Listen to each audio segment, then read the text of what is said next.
Okay, great. Good afternoon. Let's bring the meeting to order. We do have a quorum. This is the National Capital Planning Commission's December 1st, 2011 meeting. And if you would, please stand and join me in the Pledge of Allegiance.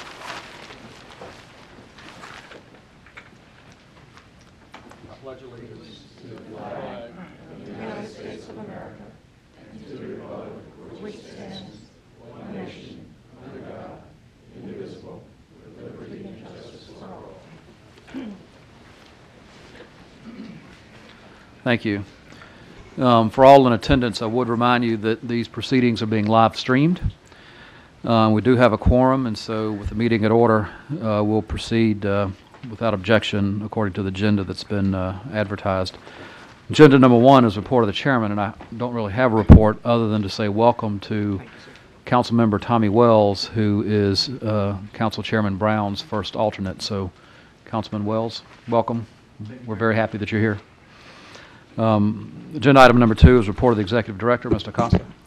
Thank you, Mr. Chairman, and happy holidays to all, and welcome to Councilman Wells to NCPC. There's just a few announcements I'd like to make that would be of general interest to the public. First of all, on Monday, December 5th, NCPC will be hosting its very first live video Q&A with landscape architect Walter Hood, principal of Hood Design in Oakland, California. As you may remember, Mr. Hood was a finalist in the President's Park South Design Competition, and he will discuss in this live stream issues related to public spaces, parks, and open space. A live chat will occur at 12 to 12:30 p.m., and it can be accessed on NCPC's homepage. On Tuesday, December 6th at 12:30 p.m., Art Rogers, Senior Housing Planner at the D.C. Office of Planning, will present a new report done by the Office of Planning and the Center for Neighborhood Technology that will provide a clear picture of the regional housing and transportation affordability issues and its implications for the region. This presentation will be held at NCPC's Commission Chambers. Also on Wednesday, January 11th at 7 p.m. at the National Archives, the first NCPC Speaker Series event of 2012 will focus on revolutionary parks, the future of public spaces. We'll have panel discussions. We'll examine parks and public spaces and how they can thrive in today's evolving world while successfully responding to diverse and often competing array of future needs. Our co-sponsors include the Trust for the National Mall, the City Parks Alliance, and National Archives. And also this program is a companion event to the Trust-sponsored National Mall Design Competition, which seeks to redesign 3 spaces on the National Mall. So that should be a very interesting event. And finally, just on a personnel note, I'd like to also announce, and I think many of you know, that David Levy has left as Director of Urban Design and Plan Review. David began his tenure in NCPC in June 2001 as the agency's transportation planner, and he's been here for over 10 years, has represented the agency on the district's Board of Zoning Adjustment, managed the design consultation for many of the most complex projects in the agency in terms of plan review, and also served as, for the last 4 years, as the Director of Urban Design and Plan Review Division. He has served the Commission with incredible distinction and dedication over the past 10 years, and I know that you'll join me in wishing him well as he embarks on the next phase of his career. And as a note, Shane Detman has been appointed Acting Director of Urban Design and Plan Review until further notice, so congratulations to Shane. That concludes my presentation. Thank you, Mr. Acosta. Again, David Levy has served us well for a decade, and we do wish him well, and we're happy that Shane Detman is stepping in an interim role, and we know that he will do a great job. Any questions for Mr. Acosta? Hearing none. Agenda item number 3 is legislative update. Ms. Schuyler. I'll pass for today, sir. Thank you. And agenda item number 4 is the consent calendar. We have 6 items on the consent calendar, and they are 4A is the electric generating equipment at Fort McNair. 4B is an addition to Building 49 at St. Elizabeth West Campus. 4C, amendments to the Square 254 guidelines. 4D is the Maryland State Highway Administration intersection improvements, Wisconsin Avenue and Cedar Lane at the National Institutes of Health. 4E is the Calder Sculpture relocation and rehabilitation at the National Museum of American History. And 4F is the Plan Unit Development modification at Square 50. Are there any questions on any item on the consent calendar? Hearing none, is there a motion to adopt the consent? It's been moved and seconded. All in favor say aye. Opposed, no. The consent calendar is adopted. Agenda item number 5A is the Intelligence Community Master Plan, Campus Master Plan in Bethesda, and we have Mr. Hinkle here.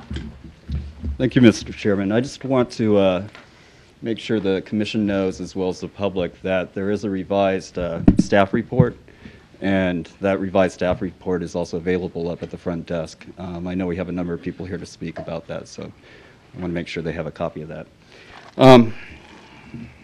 So to begin, the U.S. Army Corps of Engineers has proposed a master plan for the Intelligence Community Campus in Bethesda. And the site is located just northwest of Washington, D.C., just past the boundary.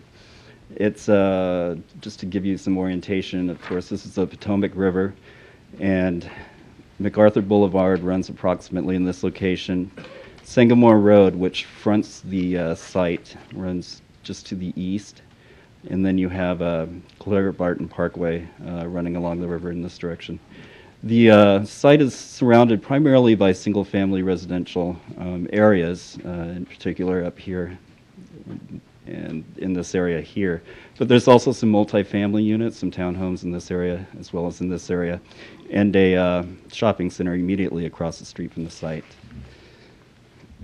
The site is the former headquarters of the National Geospatial Intelligence Agency, and it's actually been a federal facility since 1945. And it was originally an expansion site for the Army Map Service, which was established just south of the site in this location in 1942. And the site's really significant for its leadership role in military mapping, especially during World War II. But also it's important in terms of how it's helped to enhance mapping technologies over the last number of years.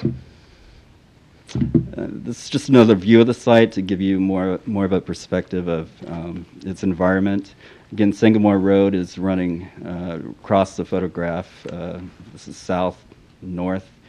The site overlooks, again, the Potomac River on that side. Multifamily here, and then the shopping center here. And the site's primarily 5 major structures: Emory, Erskine, Aber, Roberto, and Maury halls. And then, as you can see, the site consists of quite a bit of surface parking. And this is just to give you another perspective of the site. This is a couple of views off of Sangamore Road. The top 2 are towards the north of the site. You're looking south towards the main gate here, looking north towards the main gate in this location. Sentinel Drive actually forms an intersection right across the street here. And then this is the gate down towards the southern side of the site where there's a large oval lawn. And this is the back side of the site. This photograph came from the environmental assessment, but it shows the site from MacArthur Boulevard during the wintertime. And while I couldn't get the exact perspective, this is actually the same tree. But you can see the site during the summertime where there's a lot of foliage, and it's a lot different in terms of your availability to view the site from MacArthur Boulevard. So the project really includes a complete redevelopment of the entire site, and this is for Defense Intelligence Agency activities.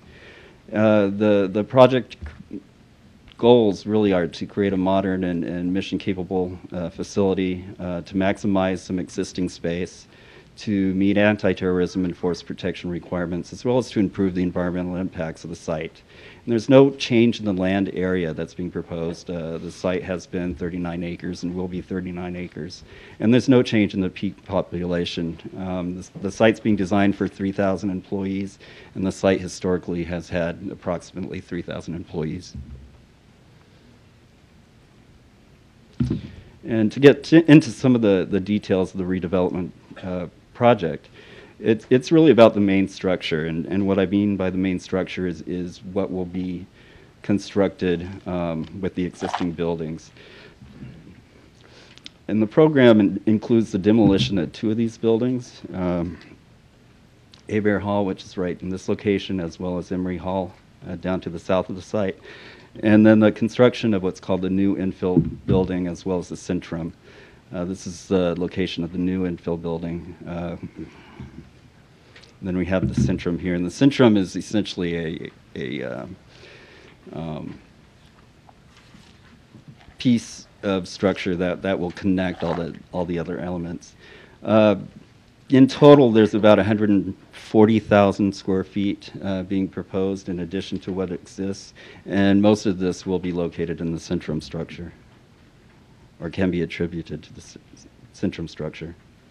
In addition to this construction, what's being included in this plan is to really unify the facades of the buildings. Right now, they're primarily brick, but the proposal is to do some sort of glass facade, and that's still being worked out in the design details. In terms of parking, one of the main actions that will be done in this redevelopment project is the removal of most of the surface parking. As you can see, the site is significantly covered both to the south as well as the north and east. And with that removal is the construction of a garage and visitors lots. And this in this illustration is the garage as well as the visitors lot. And I forgot to mention, within this presentation, I have a number of illustrations, but I just want to stress that these are really at the conceptual level at this point, and further design is being done, and you'll see that further as the phases progress and they're brought to the commission. In essence, there exists about 1,800 existing parking spaces. What's being proposed is 2,240. So it's really an increase of 440 spaces on the site. And while this sounds like a lot, the site did meet the commission's or the comprehensive plan's recommended parking ratio for facilities within the environments that are not adjacent to Metro Rail. And with this additional number of parking spaces, it will still meet that ratio in terms of the employee parking. And how that parking is broken down is there's 2,000 employee parking spaces identified, as well as another 240 for fleet and visitor and carpool and van pool uses. In terms of other facilities on the site, there is also a new visitor control center as well as a new gate being proposed. Currently, the gate and visitor control is located in this spot. That'll be demolished. And the visitor control center as well as the regular gate are being relocated to those locations. In addition, there's also a pedestrian gate being proposed adjacent to Sangamore Road, and the idea is to incorporate this gate into an existing bus stop, but it does allow employees to walk across the street and utilize the services in the adjacent shopping center. In addition, there will be some reconfiguration of some of the other access roads and emergency and maintenance roads throughout the facility. Then in terms of infrastructure and landscaping, as you can see through the illustrations, there's quite a significant change in terms of the pervious surfaces that will be located on the site. The redevelopment of the project proposes to reduce the impervious surface by about 10 acres, which is pretty significant. That's 50% of this. Primarily, that is, of course, a result of the removal of the parking spaces and the inclusion of the parking garage. In addition, there will be some utility infrastructure updating on the site. One of the considerations guiding the design of the site is that there currently exists a historic district. That includes a number of the buildings as well as the flagpole and what's called the Globe Memorial in this area. This was the activity or the redevelopment of the site was determined to be an adverse effect, in particular because of the demolition of Emery and Abear Halls, but also the removal of the facade of Erskine Hall. This is an older photograph, I think from the late 40s, but that facade will be removed. And so there is an MOA between the Defense Intelligence Agency and the Maryland SHPO that includes retaining the remainder of the halls, updating the period of significance to include the period from World War II up to today, and then preserving the flagpole and globe memorial setting, which means preserving this area where the oval is. The plan is to do the construction in 2 phases. The Army Corps is looking to begin as quickly as possible on the North Campus, Phase 1, which includes the parking facility, the vehicle inspection station, the visitors control center, as well as the access road. Phase 2 would follow, and with the hopes of completing this project approximately at the end of 2016. We should be seeing Phase 1 in relatively soon future. So in terms of analyzing the proposal, the plan does meet a number of comprehensive plan goals. And in particular, it does utilize and modernize some available federally owned property. And it is consistent with some of the local land use policies. And I just wanted to point out one, and that is within the Bethesda Chevy Chase Master Plan, where that plan calls for the maintenance of a federal activity at the site. And then it also supports some local businesses. Since the NGA has moved out, my understanding is the shopping center across the street is struggling. And actually in speaking with one of the managers there, they have expressed support to me that they can't wait for additional employees to step into the site. In addition, the plan meets a number of agency program goals. It serves their operational needs in terms of providing a collaborative environment. It certainly meets their security requirements, and it also provides for some flexibility in information technology as that advances. It also improves the environmental impacts of the site, and it improves the site's face to the community, and this is in terms of architecture and how the structures sit in the setting. But we do recognize that what's being proposed is pretty significant in terms of the architecture, and certainly what needs to continue is the dialogue that the Army Corps is having with the community and the county to ensure that what is proposed in terms of the architecture and the landscaping does actually fit within its environment. Further, the plan also significantly improves the overall environmental impacts of the site. There will be a removal of approximately 3 acres of lawn, as well as some removal of the wooded areas, particularly in this area where the parking garage is being proposed. But with that, there is an addition of 10 acres, as I mentioned, of pervious surface, which really will result in improved stormwater management at the site, as well as an improved visual presence, especially upon Sangamore Road. The Army will and is working on a stormwater management plan. Will complete that plan in accordance with state and county requirements, and they will also complete a forest conservation plan based on those requirements. And as we'll see, and we have representatives from the Corps here today to talk a little bit further, but they have been continuing discussions on the location of the garage in terms of how it's sited, and then well, what I'll say is they're working on figuring out how not to impact the trees so much.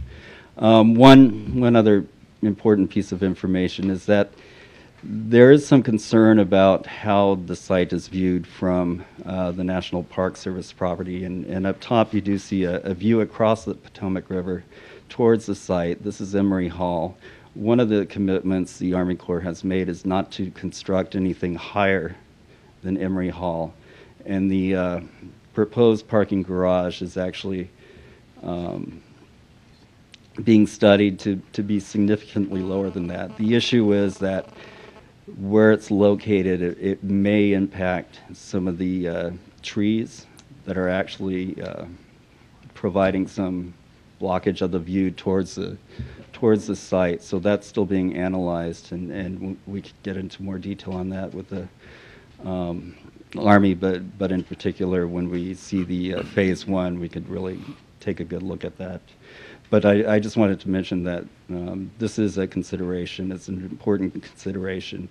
The preservation of the Potomac Palisades is an important goal in both our comprehensive plan as well as the Bethesda Chevy Chase master plan. So that's something that we are looking out for. And within that, I just wanted to note that the Army has been in discussions with the National Park Service and has committed to work with them and provide them their landscape plans as those are being developed. One quick question. You say Emery or Erskine? I'm sorry, Erskine. Good. Okay. I'm sorry. Mr. Hinkle, can you go back to the previous slide? I know the site has had a history of stormwater issues. Can you point on that graphic where some of the most significant stormwater challenges have been, some of the damage has been done? My understanding, and I'm not the expert on this, I know we have a number of neighbors who will come up and speak to this in a better fashion than I can. But my understanding is there is a stream that runs towards here, but there's also significant runoff coming in this way. And my understanding is this is where most of the degradation to the National Park Service property is.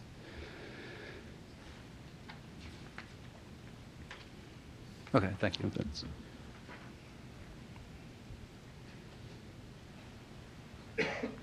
And I do want to point out, and the Army will speak to this further, that as I mentioned, there have been in continuing discussions with the county as well as the community to try to figure out how to place the garage without impacting so much of the forested area.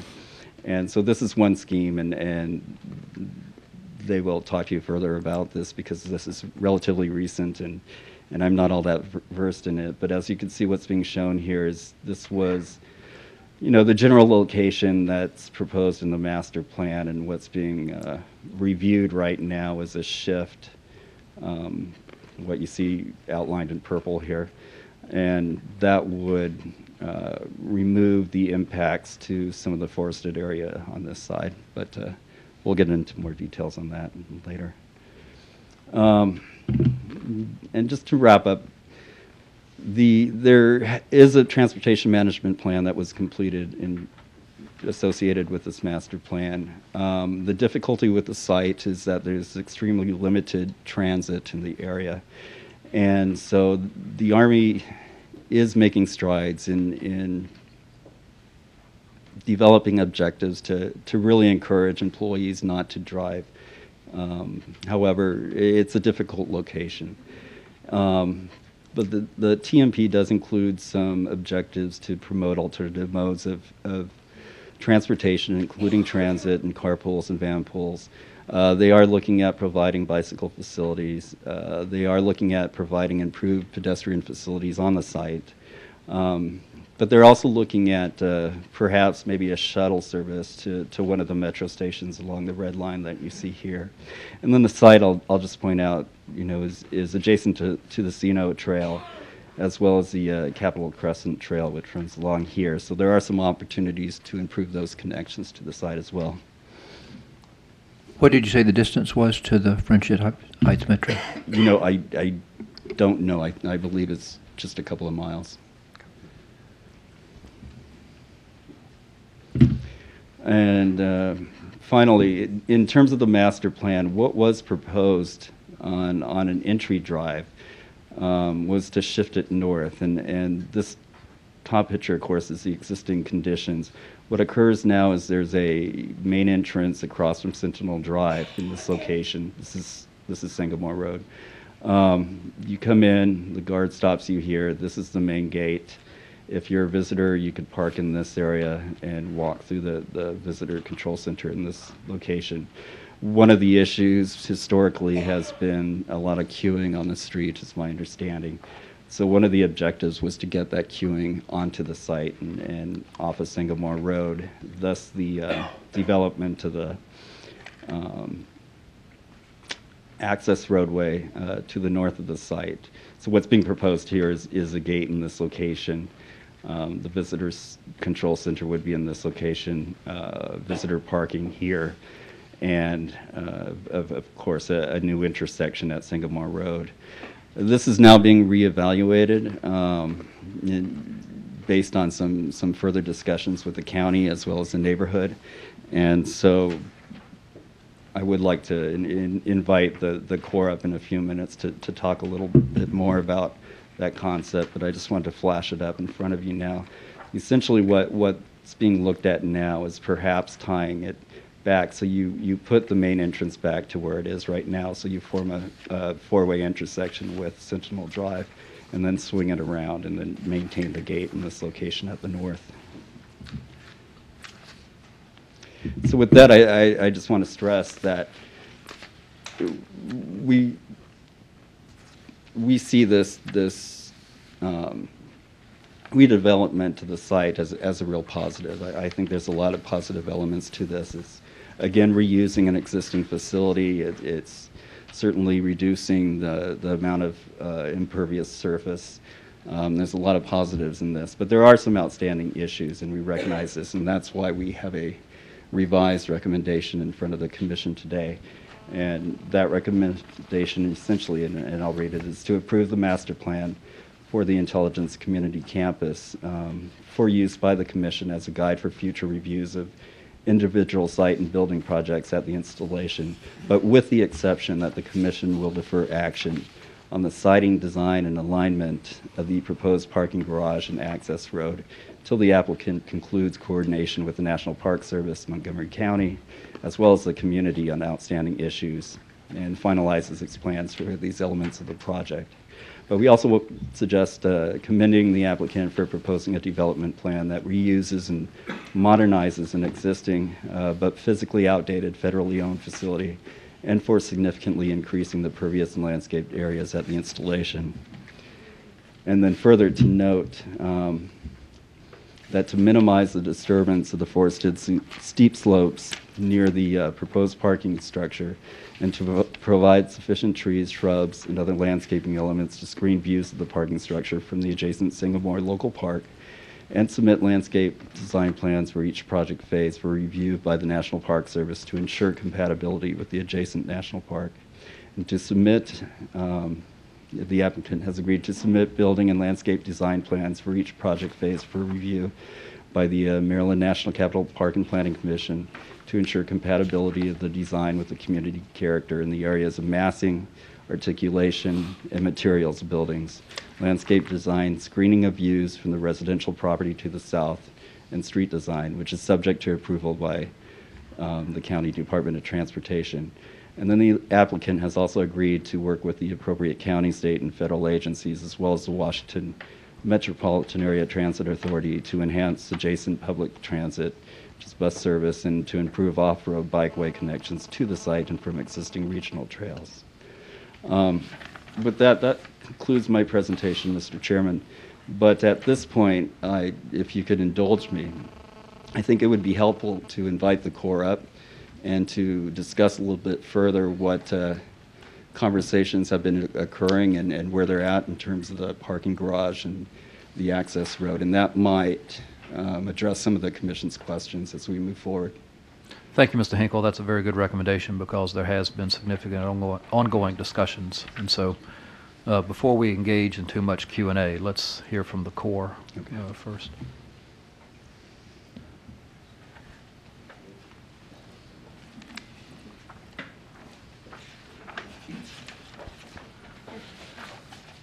Welcome. My name is Jared Olson with the Baltimore District. I'm with the Baltimore District U.S. Army Corps of Engineers. Thank you for this opportunity to come and present before the commission. We do want to express our thanks for the support that we've received from your staff. Mr. Hinkle particularly has been very helpful, and we felt that we've had a very good collaborative relationship in trying to incorporate the bigger concerns and issues or desires into our plan as we've gone forward. Just for some perspective, we issued a notice of intent for an environmental assessment in November 2010. In June, the draft EA was published, and in September, the FONSI was signed. From that, you can perhaps judge that this is a fairly aggressive schedule that we're moving on.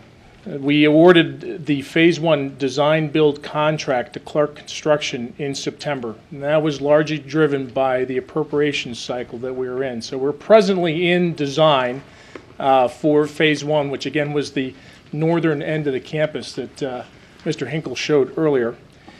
In October, we engaged with the public directly and received a lot of feedback. And in response to that feedback, we have made adjustments from our initial concepts, which you see here.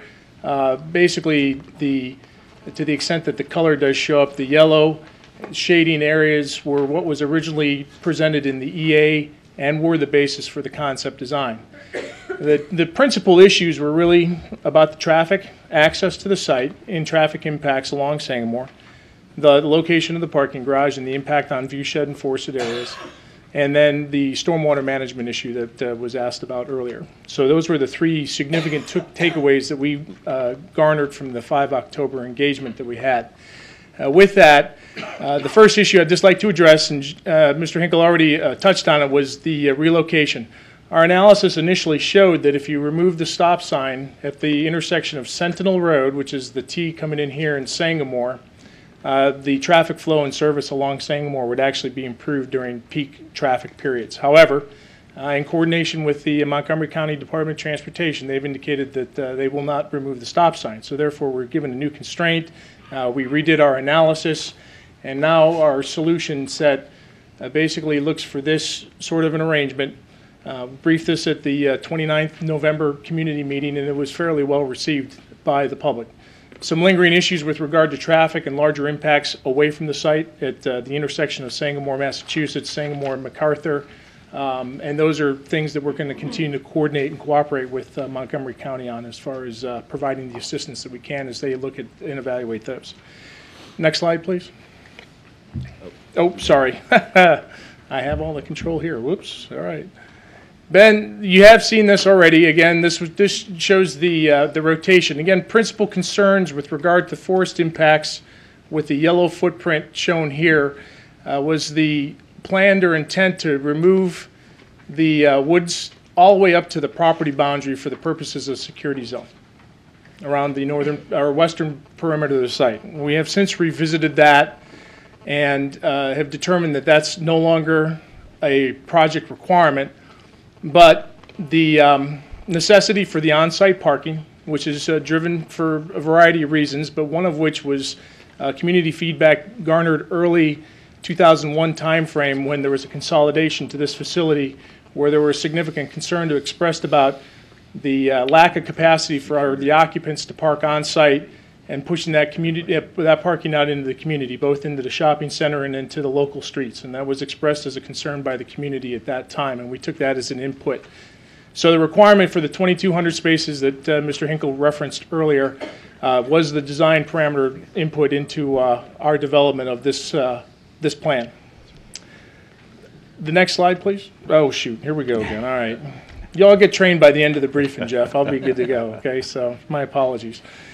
So we show in this slide in purple basically the relocated parking garage. It was the objective was to maintain the 2,200 spaces, and we did two things. First off, we shrunk the footprint of the garage, 36 feet along the long axis, 4 feet on the short axis. So we reduced the actual physical footprint of the garage, and then rotated it basically on a point right about here just off of the corner, so that more of the footprint fell on the existing impervious surface. Did that in an effort to maximize the amount of buffer that we would retain along this sector of the property Again, this is Wapakoneta Road, and you'll, I believe, hear for some of the residents that are located right over here, right across the street, so they are our neighbors. The other principal concern is the view shed and the impacts that Jeff briefly mentioned when he showed the slide, particularly looking from the south-north, the exposure of this elevation of the garage, or this face of the garage, is a concern that has been stated. It is our intent as a part of the garage design to include a green screen on the structure to help soften the view, but it will still be seen. The estimate that we have right now, based on our analysis of the tree height in this area, of the trees that will remain, and the elevations of the garage, is approximately 1 to 2 levels of the garage would be above the trees on that southern exposure.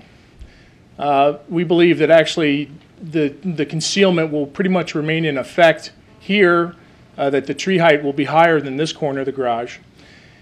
However, you will be able to see through the trees and see a structure much like you can right now from MacArthur, which is located right here, when you look up along the back of the existing structures that are presently there. The other aspect Can I ask you a question really fast? What's the grade change from the northernmost point on the surface lot and to the southernmost point of the garage? To here, Well, 2 levels. So the intent is the but how basic many? No, the grade change. What's the drop in feet? 2 levels would be about 22 feet. Levels. Okay. About 22 Wow. feet. It is a fairly steep drop off. This parking lot is actually built on fill for the most part, and there's actually a fairly steep slope in this area and then in here. And so the natural grade, it transitions pretty quickly to the natural grade, but it is, based on my observations, probably a good 8 to 10 foot of fill that are probably above grade right there in that area. The other constraints that impact the garage are the setback requirements that we have from the corner of Maury Hall to this outlet on the side of the garage. We have a 150-foot setback that we're required to maintain.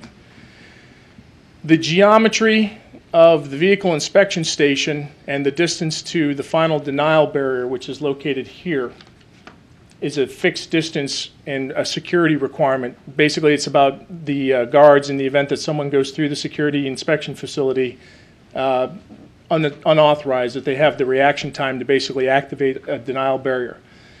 We have then the issue of the queuing, which Mr. Hinkle did reference, which is a desire to maintain as much queuing on site as possible in order to maintain traffic flow in the morning rush along Sangamore. And we have the necessity to basically have a certain amount of straight line distance coming into the approach of the vehicle inspection facility. So the geometry, as you see this in this sketch, really from this point down to Sangamore, and the necessity to bring in, again, large wheelbase vehicles for deliveries, trucks, is pretty much, we've optimized all we can with this arrangement coming through the security inspection facility. And then that really then governs how far we can bring this corner of the structure in. The view shed impacts we talked a little bit about already. Obviously, the big advantage will be then the replacement of this impervious surface with landscape. Obviously, the trade-off and the concern is about the amount of tree removal that will have to occur back here. In addition to that, which is associated with the finished structure, the garage and the security fence, there is a requirement for an erosion and sediment control structure, and it's tentatively planned for this corner of the garage because that is the low point off of the site right now, and that's where we feel we can best manage the stormwater runoff during construction. However, that would be restored and reforested at the conclusion of the site. So the good advantages and the fact that what we've listened to with regard to the community is we have pulled the garage much more onto the already developed surface. We cannot completely eliminate some removal of trees on the site. There will still be some trees. Mr. Hinkle referenced 3 acres. That was actually the maximum extent. So if we go back to the original clearing all the way to the perimeter, that was 3 acres. So we will be significantly less than 3 acres. And finally, our final constraint is we are on a fixed budget. I mean, we do have an awarded design-build contract. We have a fixed budget for that, and we do have a program that we are working against with regard to the funds that have been authorized for this project. And so all those, we feel that we have arrived at what we think is the best compromise, if you will, or optimization, given all the constraints that we have for this site. I have a question about the stormwater management. Yes, sir. Does the stormwater management plan meet what a commercial developer would have to comply with in the state of Maryland under the current stormwater management regs? The plans that we will redevelop the site according to will be issued and will be in compliance with the MDE requirements. So they will issue permits and we'll have to redevelop the site. The same as a commercial development?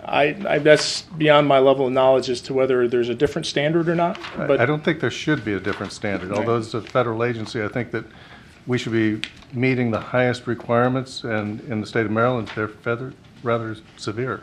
And I don't think a single point of stormwater management would meet that requirement. Okay. Question, if I may, Mr. Chairman. So who is queuing in that long queue?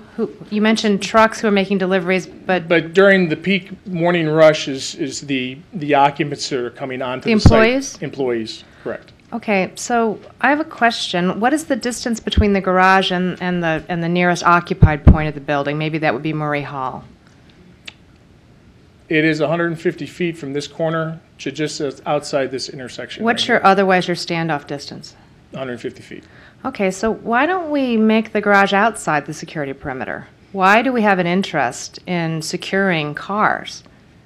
That way, anybody could come into the garage. You still have the standoff distance. Nobody needs to queue. You just park, and the security is for the people. Maybe you need to have some secure distance or some security facility for the trucks that are going to be coming into your facility and getting closer than 150 feet. But if you could put the garage outside the security perimeter, then you wouldn't need all that queuing space. You could use the existing relatively flat topography of the land, and the back of the site that's in that steep slope, that's where you need the most stormwater protection. That could become your stormwater protection, and you'd end up having a much smaller footprint, a much smaller impact. Just a thought. Based on facility criteria that we're familiar with, this arrangement is typically what we design to. So, I mean, and when we do our facility organization. Why would cars be within the security perimeter? What's our interest in securing to a level 5 the private vehicles of our employees and contractors? Mm-hmm. I mean, you're not securing, if they want to park off-site, you're not securing those vehicles, right? You don't have somebody guarding those or No. checking those. So, I just think I'm not trying to pick on you. I think that's a sort of a bizarre policy for the federal government, and we shouldn't be protecting the cars. And certainly in a lot of other projects that we've seen, we try to put the garage outside the security barrier. There are some constraints with regard then to the setbacks for all points off of the buildings here. So that was a consideration. We did evaluate, the possibility of trying to orient the garage in here, and given the size and the constraints that we had with regard to the number of parking spaces that we were trying to achieve, this was deemed to be the best location. Further, from a viewshed impact along Sangamore and the community here, we were trying to address how this facility blends in. Mr. Hinkle showed the current site conditions, with a lot of asphalt, a lot of large brick buildings, and chain link fence. And what we're trying to do is definitely alter that view along Sangamore here as well. Well, you might be able to make it more attractive, put an attractive front face on the garage, but where you need the infiltration protection is exactly where you're putting the garage. And like I say, it's got to be more costly because of the queuing and all of this other stuff to decide to protect employees' vehicles when you have the standoff distance. I'll leave it at that, but I'm concerned. Let me revisit an issue that keeps coming up, and that's stormwater. Can you give me a bit more of the history, maybe Mr. Hinkle, I'm not sure which, a little bit more of the history of the stormwater challenges on that site and the degradation that has happened? And I'm sure that removing 10 acres of impervious surface to pervious is going to do a great deal of to help that. But why has there been so much stormwater damage in the past? Have you had ill-designed or failing BMPs or what?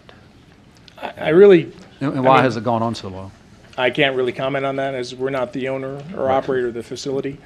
I am aware that I think the ravine that's got some pretty significant damage is really more off of the southwest corner here of Erskine Hall. So in the redevelopment of the site, I mean, we would look to address and the source problem of the outfall, the stormwater runoff, to make sure that it does comply with MDE requirements. Well, I hope so. The EDR is written. I don't see where stormwater, any stormwater commitments are specifically called out. So that's why I was kind of curious. So. I'm sorry. Yes. So you have a design build contract with Clark that you began in September for the garage? For the Phase 1 improvements, which include the garage, the visitor control center, the vehicle inspection station, and this access road geometry that you see shown here. So, and where are you in the process? We're basically, percentage-wise. the next submission that will come before the commission will be the 35% design. So it would be site plans and to the extent that we can prepare some renderings that would show, visible, or the elevations and things like that. Yeah, because I'm sure that are we going to hear from some neighbors, I guess? Yes. Because it's hard to get some idea what the elevations are looking like, and I mean, I know you're not there yet, but one can conjecture a certain amount, right, from a 22-foot grade change, or Right. It's a 6-level parking garage, yeah, 6 levels on the north end. so total across the whole structure. 2 levels below grade, generally speaking here. Yeah. A level at grade, and 3 levels above grade. So in a rough estimation, approximately 40 foot 35 feet, above the current yeah. grade when you factor in the stairwell towers. Right. These So it's not exactly fair to say that looking at a surface parking lot, if you're in a residential dwelling on the north side, is not preferable, although who wants to look at a parking lot, but at least you can see over the parking lot. So so can you, this drawing on page 10, this illustrated perspective, it's from what I think is the Sangamore looking west. I'm not really sure.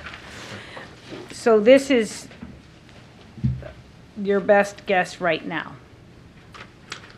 If that's from the concept design, Jeff? Yes. It's from the site development guide. Right, so, but that's all prior to these adjustments made with the rotation and the shrinking of the parking deck, as well as moving these facilities actually get moved forward towards Sangamore and having the curved entrance. So you are far enough along in the process to very carefully tell us that you're on a fixed budget, Yes, ma'am. which means Which there's is true of all federal contracts. right, Yes. so, which means that you're already telling us a suppression further into the hillside is not possible. We've been asked Pretty to, much. We've been asked to examine that, but that would basically eliminate all our contingency for the current project. We estimate, which would leave us no contingency for other unforeseen issues, and then some perhaps. I mean, we have some very rough order of magnitude estimates on what that would be, but not a precise number that beyond what we provided the community, which was about $2 million in additional excavation costs to lower an additional level into the ground. Thank you. And that was all based on, some, you don't know the geology and the impacts that could certainly go up, but that was just an estimate. I'd like to ask a question about the public engagement.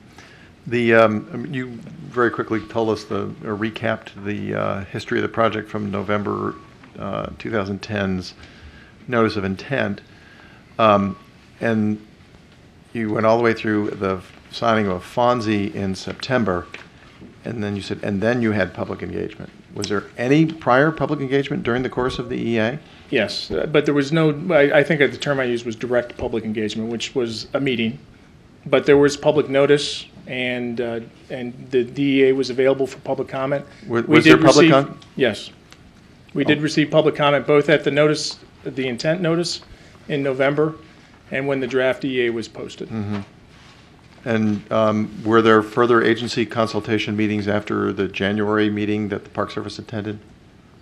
I know we had continued negotiation or engagement with the NCPC and the Montgomery County Planning group with Margaret Rifkin's here. So, okay, because I'm still piecing this together because I've learned about this project relatively recently, or at least learned about it in detail relatively recently.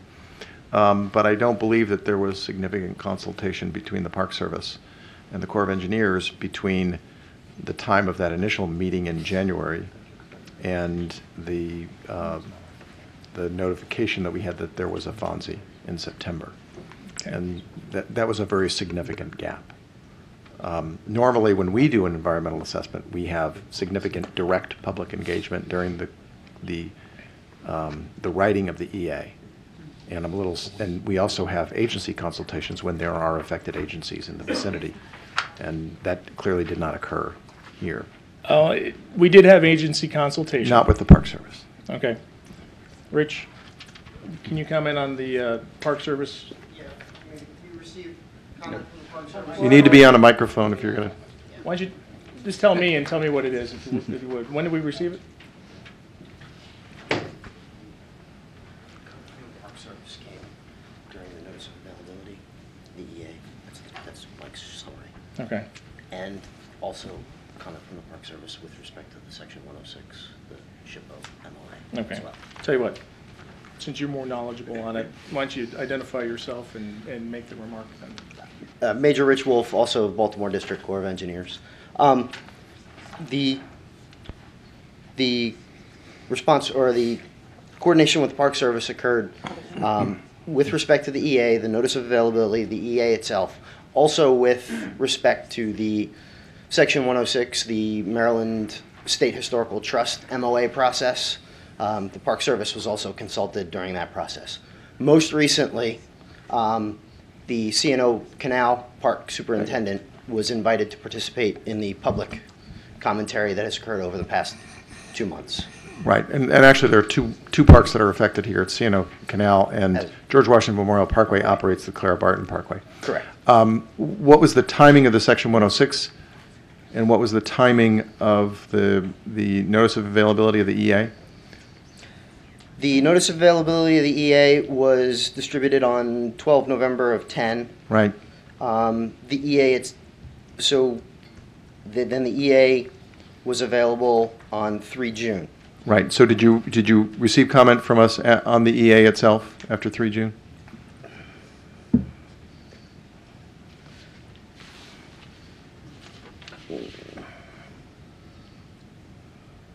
There was no comment on the EA itself. Yeah.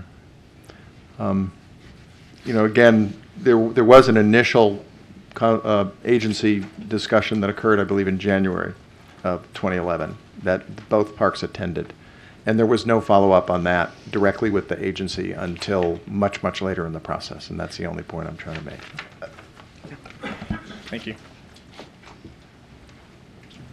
A couple of comments. First to the staff for the good analysis. Compliments also on shooting for LEED Silver, the DoD standard for projects. That's good. I read with interest on page 17 of the report that this is going to be a net zero facility. What's the plan to achieve that? The Visitor Control Center? VCC is, okay. Net zero. Okay, thank you for that important clarification. It is, yes, All very right. important. LEED Silver, though, for the whole facility, though, is the goal. Okay. Just trying to get an idea of the change in elevation of the buildings. 3 stories for the parking garage. Centrum is 5 stories. Erskine is 5 stories.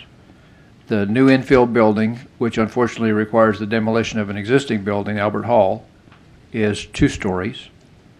And Maury Hall that's immediately adjacent is 3? 2.5. 2.5, okay. On several of the perspectives that have been shown, it appears that the new infill building has a green roof. Is that? That's what's being shown. I would just caution as far as drawing conclusions from the concept designs that are presented with regard to Phase 2, because that is still very much in flux. Certainly looking at incorporating what green sustainable aspects we can into that construction. But right now, the design of the centrum and the infill building are really they're really just one structure, and that's kind of the direction we're heading right now. So I can't really comment on the roof for that structure. I don't remember the age of the Albert Hall, but the age and general condition is what's necessitating demolition as opposed to rehabbing that building at a lesser expense than new construction. That and the fact that the connections are basically walkways right now in between the buildings. So the idea of having a tying facility that connects the 3 remaining buildings. Okay. Compliments on your efforts to acknowledging again that this is a presentation of a master plan and you're only at the conceptual phase of design, but compliments on the reduction of the garage and the reorientation of the garage. Perhaps if the garage continued to migrate farther north, it would require less deforestation. You could come in on the northeast corner of the garage as opposed to coming in on the north end for your consideration. Oh, sir. Site access. There was some narrative in the report about evaluation of alternate access to the site from MacArthur as opposed to off of Sangamore. The prohibitions there cost significant change in the elevations that would require... As well as the deforestation that would be associated with that. Gotcha. And the fact that it is Park Service land. Right. Yeah, it goes back to that communication with the Park Service. The MOA to mitigate the changes to one of the historic elements is the exterior facade of Erskine, but part of the MOA allows for that to be removed as opposed to preserved and extended around the entire building envelope. Is that trying to understand what? It's my understanding that it's really just this part of the ellipsis, the historic nature and perhaps the relation to the structure, but I am not aware that the skin itself is historic, requiring preservation. Okay. Rich? No, just the skin on Erskine? It's historic. Okay. The ATF standards don't allow, basically it has to be reinforced anyway, so the skin would have to be altered anyway. The skin would have to be altered for ATFP requirements. Okay. Relationship to the Del Carlia site, nothing, well, it currently exists with the 2 NGA functions. No relationship under this new design because we've got different agencies. There's no overflow parking, for example, those types Correct. of things? No relationship. Okay. And Friendship Height Metro, you may know the answer. How far away is it from the site? I was told by the folks that work on site about 6 miles. 6 miles. Did I hear there was a plan, though, for a shuttle? There is a shuttle presently in effect. Actually, another point is that this is an operational facility still at this time. And we are providing shuttle service to the Friendship Metro. Okay. Does your new plan also move visitor parking considerably farther away from the visitor center under this new concept? That is yet to be determined. Where previously it was immediately adjacent? Yeah, that has yet to be determined. I mean, this is really just kind of some conceptual drawings to see if we could do the geometry for the roadway. Truck delivery, where do the trucks go? Where is their drop-off? Where's your receiving and loading dock area? Loading docks are generally in the back of the facility. Okay.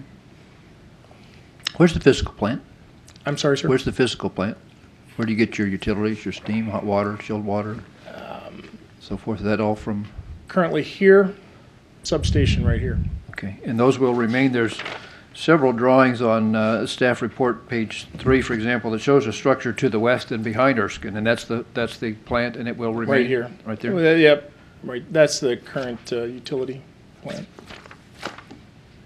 Okay, I think that's all the questions I have. Thank you, sir. Thank you. Mr. Wells? Just a couple of questions. So that I understand better in terms of your parking requirements, that you try to get to a ratio to 1.5 for the number of employees you have. Tell me a little bit more about your parking requirements and why they went up. The On-site parking, 2,000 spaces for permanent employees, 200 spaces, roughly the number that we're using for transient and fleet vehicle parking on-site. The reason for increasing the parking from the original surface lot conditions was our understanding that there was considerable parking out in the neighborhood, and that was from notes from a public comment that was done as part of I believe it was an EA 2001 timeframe when there was a consolidation here at this facility under NGA. 2001, I mean, that sounds like a long time ago, and if that's what it's based upon, and that certainly there is a having more cars coming through that area has an impact as well. What's the closest bus service? The bus stop is on Sangamore. I believe 23 is the route. Thank you. Mr. Hart. I'd like to reiterate the concern that Commissioner Tregoning voiced on having vehicles within a secure perimeter. I know that there are instances where the military has placed the vehicles outside the secure perimeter, handled personnel security coming in, and delivery security separately. I think it merits further study, and it might allow you to pull that garage around to the northern end of the site, pull it off the military crest of the hill, which makes it the most prominent position for views off of the Potomac, and mitigate those concerns that people are voicing about cutting down trees, stormwater management, and the views from that parkland. So as this process moves forward, I would encourage the Army to look into that further and see if there's some way of meeting your security requirements without becoming embroiled in a lot of security through bringing the vehicles into the secure perimeter. Thank you. Last point, please, about the 150-foot standoff. Acknowledge that's a UFC requirement. However, that's without any structural reinforcement. For example, it would be very expensive to reinforce Maury Hall. Could we not, at cheaper expense, reinforce the garage and move it quite a bit closer within budget constraints? I don't believe so, no. All right, with your indulgence, I think we should move to the public comment period. We have 6 people who have signed up to speak on this. 3 are representing themselves, and as such, you will have 3 minutes. And then 3 are representing an organization, and as such, you will have 5 minutes. And there's a clock, and you'll hear a little chirp that'll remind you when you're getting close. The first 3 to speak will be Mr. Jesse Goldman, followed by Mr. Harold Fall, and third will be Stephen Salop. Mr. Goldman, welcome. Yeah, thank you very much. It's Goodman, Jesse Goodman, and I appreciate the opportunity to be here. Goodman, right. Sorry. You know, I think we all want the best outcome. I'm not going to read the whole statement, but try to zip through it a little. But I think there is we have a lot of suggestions that can really improve this process and actually get some of the outcomes that you're concerned about and we're concerned about too. I'm one of the closest, if not the closest, neighbors to the planned facilities. Although Steve Salop speaking for our association, I am the co-chair of it, and I do appreciate being here. I think it is important, and some of you alluded to this, to note that this has really been, until recently, what I'm characterizing as a stealth process. In November 2010, we saw some very preliminary information about the project, which largely looked reassuring, but was still concerning enough that I and others sent comments in to the Corps. And I was particularly concerned about effects on the environment, such as tree loss, congestion, et cetera. I have to say these comments and those of others were included in the environmental assessment, but they truly were not dealt with in the environmental assessment, which was very disappointing. And they certainly were overrun by a finding of no significant impact.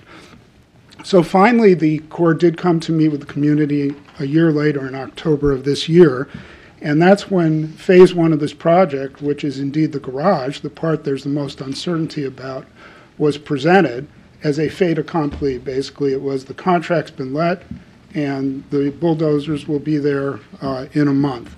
The community was extremely surprised to see that what had been portrayed as a fairly benign operation that would stick to the same footprint was going to result in forest loss and changes in traffic.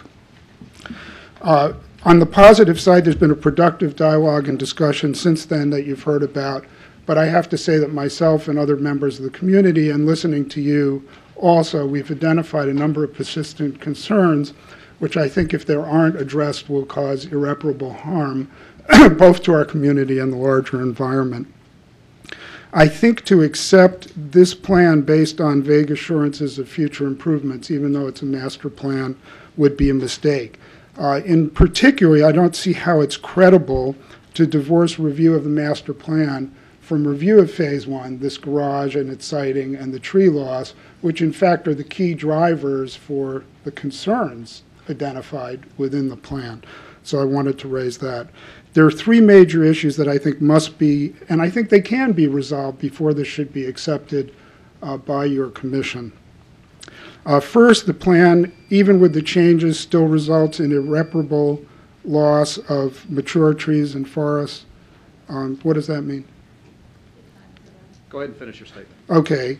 The massive garage is larger than a football field, 6 stories high, actually, probably 4 above ground in some places, and it will cause significant loss of mature trees and habitat in what you know is an environmentally sensitive area of the Palisades.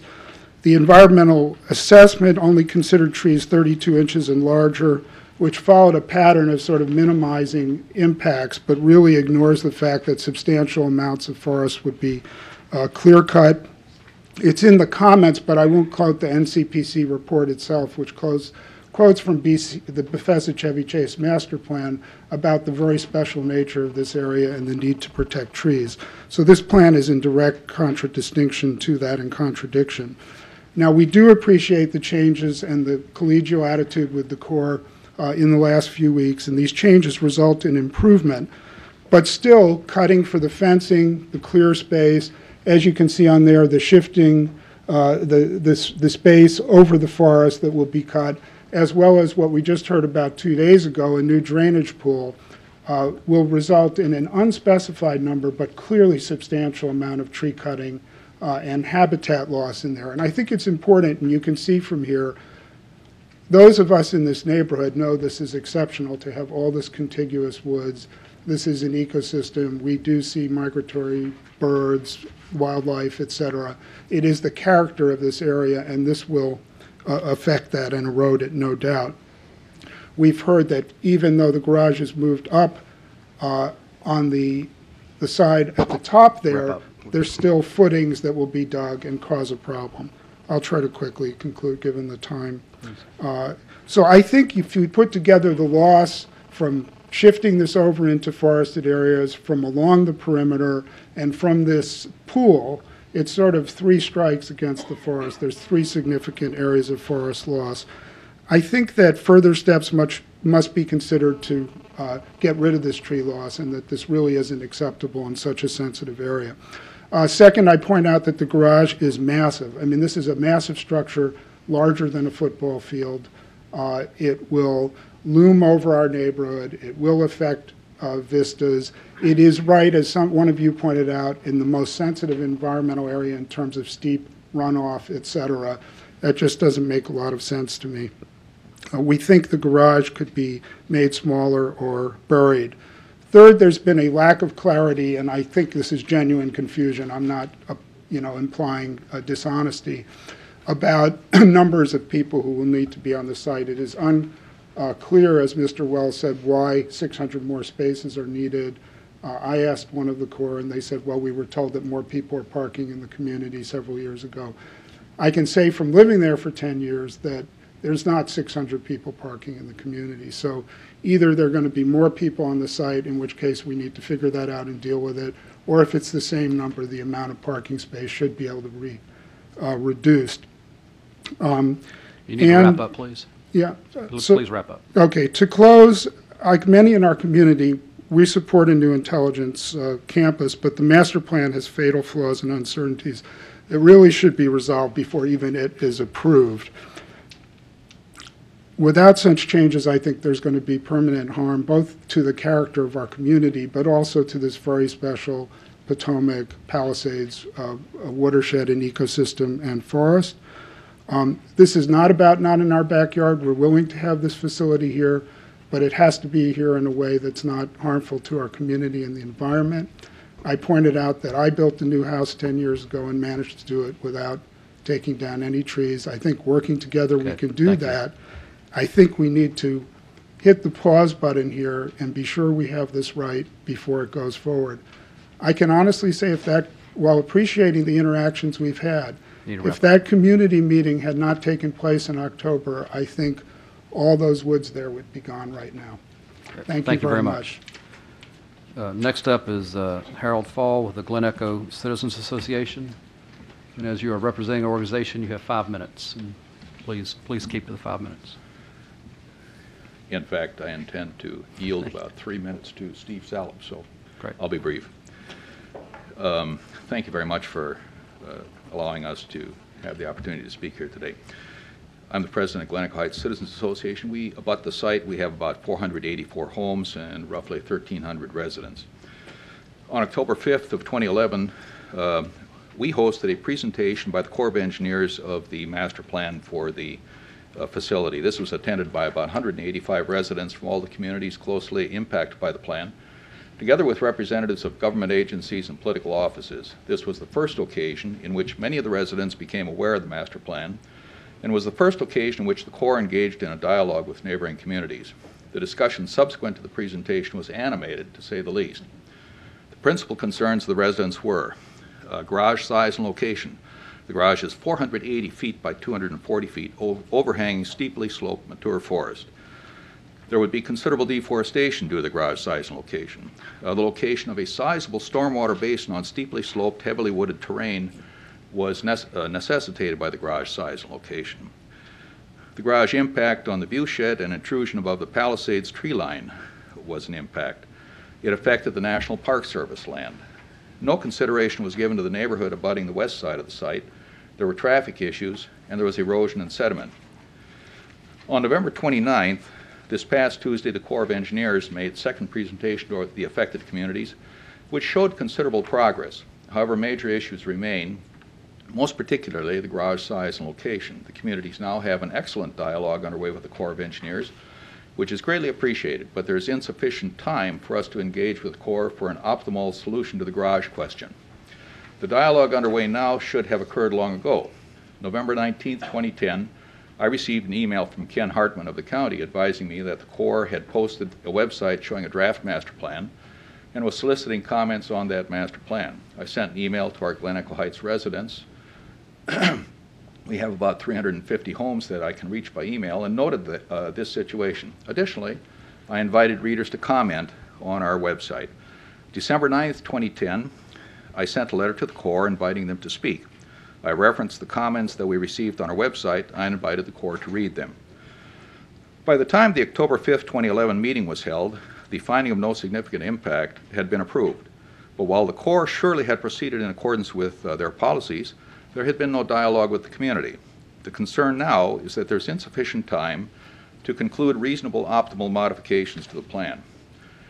A constructive dialogue is underway, and we appreciate that, and we need more time to complete it. How ironic is it that in order to create green space on the old multi-acre tarmac parking lot, a huge garage is planned which will result in substantial mature woods on steep slopes being deforested. Testimony from Steve Salop and David Berg will address deficiencies in the EA and the FONSI. We believe that it is in the interest of all of us to take a pause of sufficient length to bring the dialogue regarding the master plan modifications to a conclusion and to correct EA and FONSI deficiencies. With that, Mr. Chairman, I'll yield my remaining time to Steve Salop. Thank you very much. Next up is Mr. Steve Salop,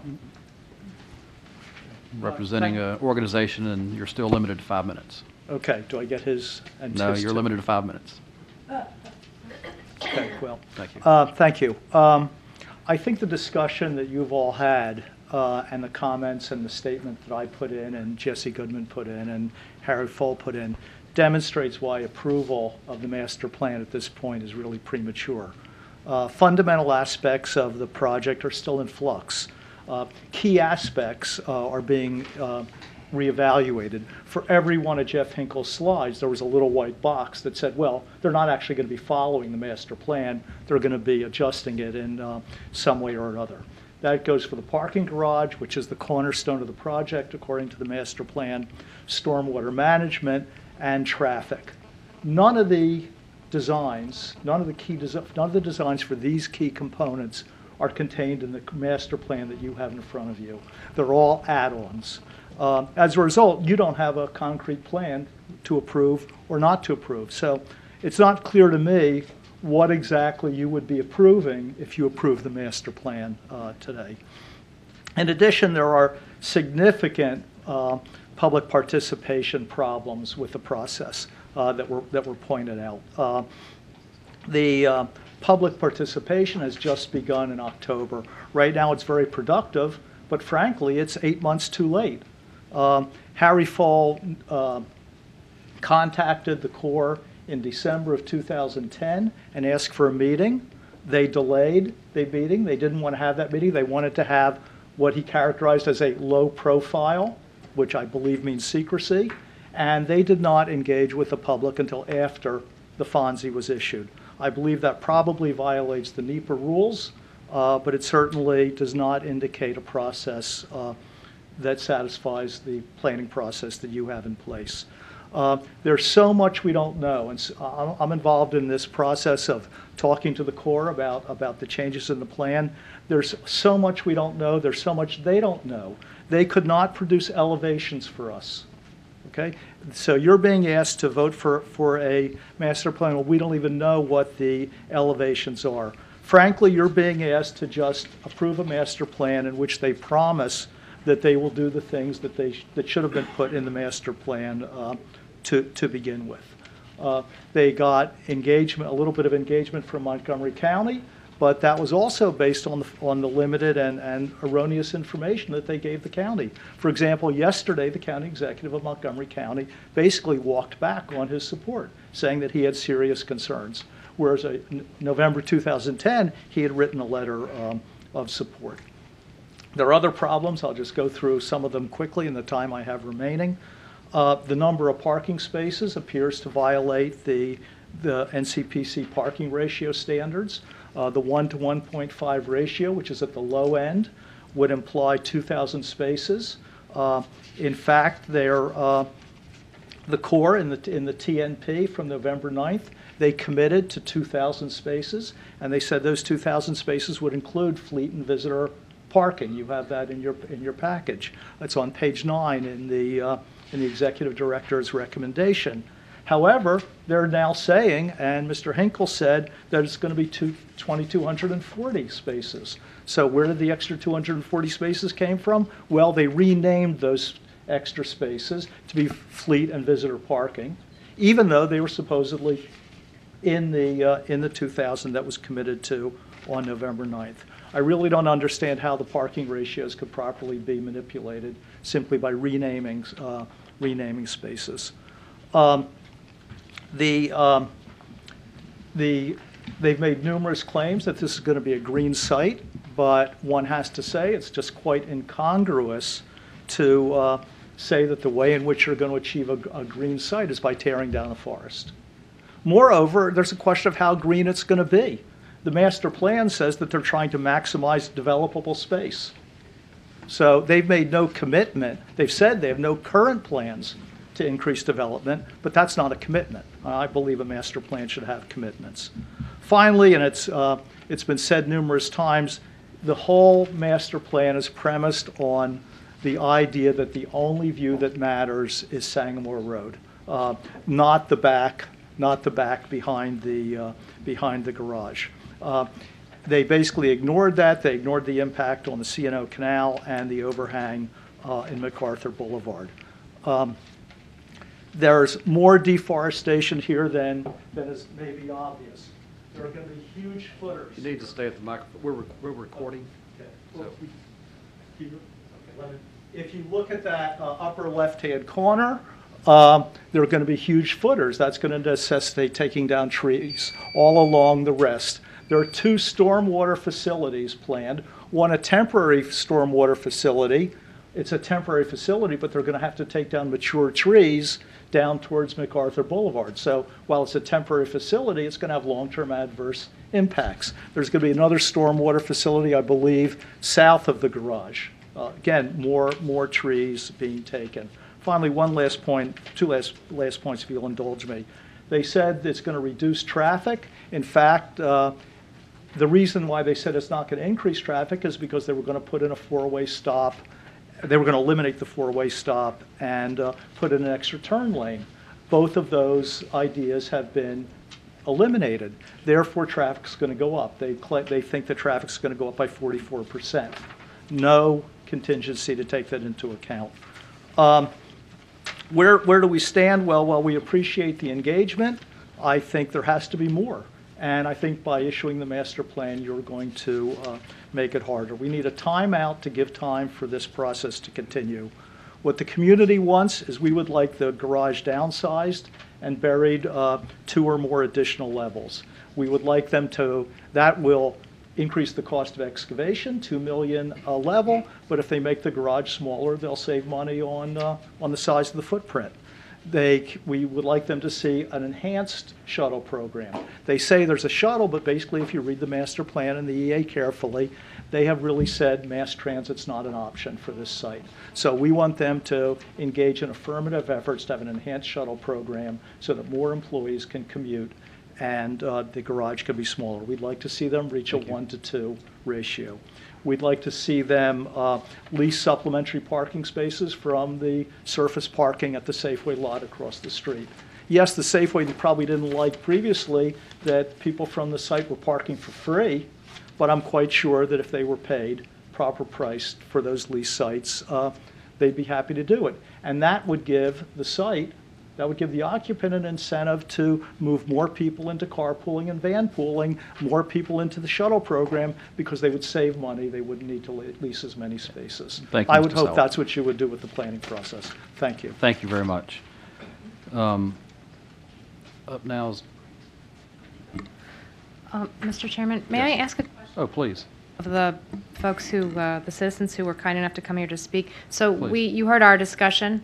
So some of the things that we were talking about were how would it work if the garage was not within the security barrier so that you wouldn't need any further standoff distance, and what if it was moved more to the front of the site?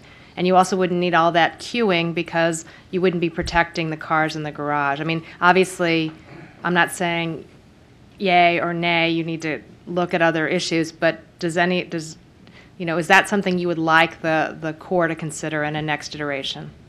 That sounds like a great idea. It sounds like, I'm embarrassed that we never came up with that idea in the hard work that we've put in. But yes, we want them to eliminate the tree cutting, to eliminate the visual impact. And you don't mind what would be an effectively taller garage that's on Sangamore Road? Well, I think the people on Sangamore Road would not like that. So there would be trade-offs between the community behind and the community in front, and the impact on the canal and MacArthur. But they could also put it closer to Sangamore, but bury it. We really think that burying it is the best of all possible options, and potentially using the facility at Della Carlia for supplementary parking. Okay, thank you. Thank you very much. Any other questions that you have for me? Thank you. Okay, thank you.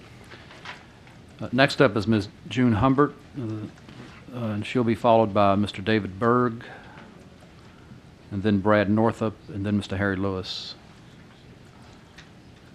Ms. Humbert, as your representing organization, you have 5 minutes. Yes. I'm the co-president of the Sumner Citizens Association. Sumner is a neighborhood of 550 residences and about 1,500 inhabitants, located directly across from the ICCB campus. The concerns of this community are the same as those named by the previous speakers from the other neighborhoods. That is to say, the environment. which includes the concerns of runoff, erosion, destruction of the tree canopy, and view from the canal and from streets backing onto the site. There's already a major gully caused by erosion from the current installation and substantial sedimentation along MacArthur and along the Clara Barton Parkway. Next, traffic concerns. The site abuts an elementary school on Sangamore Road with 280 students who come and go every weekday during school season. Providing safe passage for those students, teachers, and parents is paramount. In addition, residents must commute to work daily and must deal with the additional traffic turning into the ICCB from both directions on Sangamore, coming from MacArthur and from Massachusetts, both of which are impacted by the high volume of traffic. The number of cars of 3,000 employees ultimately, and their impact needs to be carefully studied to avoid all unnecessary disruption to the residential areas that border the site. The optimum interim objective would be to allow more time to afford a comprehensive study of the issues and the concerns of the local residents regarding the near-term and the long-term effects of this project on the environment and on the lives of the residents. Thank you. Thank you very much. Next up is Mr. David Berg, representing the Brookmont Civic League. You have 5 minutes. Welcome. Thank you, Mr. Chairman, and to all the people here, and we support the comments that have been made previously. Thank you for this opportunity.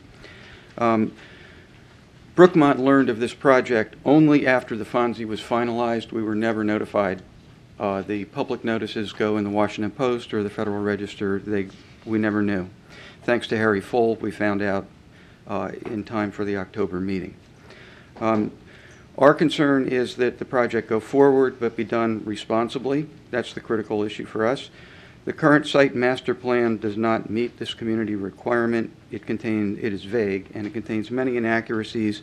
It cannot serve as the basis for environmentally sound redevelopment. All of the critical documents, the EA, the site master plan, and the very well-developed Phase 1 plan, including the contract, guarantee that significant long-term impacts will arise from this project, both on and near the site, to the Palisades, the river valley, the national parks, and our neighborhoods. The master plan permits the Corps to intensively develop the small portion of their site, only 6 acres, that remains forested on the Palisades and in the river valley, all of which is directly adjacent to the national park land. This one thing will end decades-long work in our area by Montgomery County to preserve, and I quote, the Potomac Palisades' unique environmental features of steeply wooded slopes and vistas and perpetuation of open space character established in the area. I'm quoting from their master plan, the Bethesda Chevy Chase Master Plan of 1990, page 1, paragraph 3. The clear cutting of mature forest on the site planned by the Corps, told to you by the Corps, will cause this long-term significant damage. We have a number of general and specific concerns. I have a written document I'll give you that will go beyond what I can in 5 minutes. Inaccuracies and omissions exist in every bullet on pages 2 and 3 of the recommendations from the staff. They undermine the overall recommendation that the Commission approve the site master plan. We ask directly that you ask the Corps to work with us and the national parks to resolve these several important issues before you approve a revised site master plan later. We have 6 overarching comments and requests for the Commission.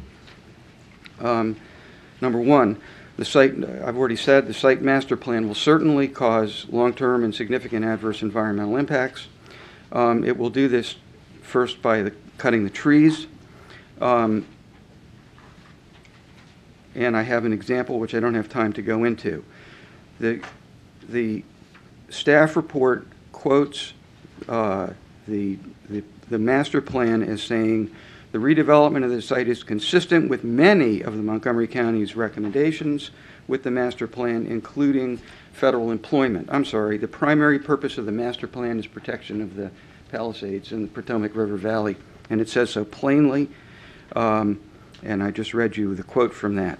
So because of this, use of the word minimize in the master plan, the master plan is incapable of sustaining the core goal. It is a loophole. The word minimize is a loophole that the Corps is using to bulldoze 500 feet of trees on the Palisades and down the steep slopes of the Potomac River Valley. And it will also guarantee that severe erosion and sedimentation problems will remain.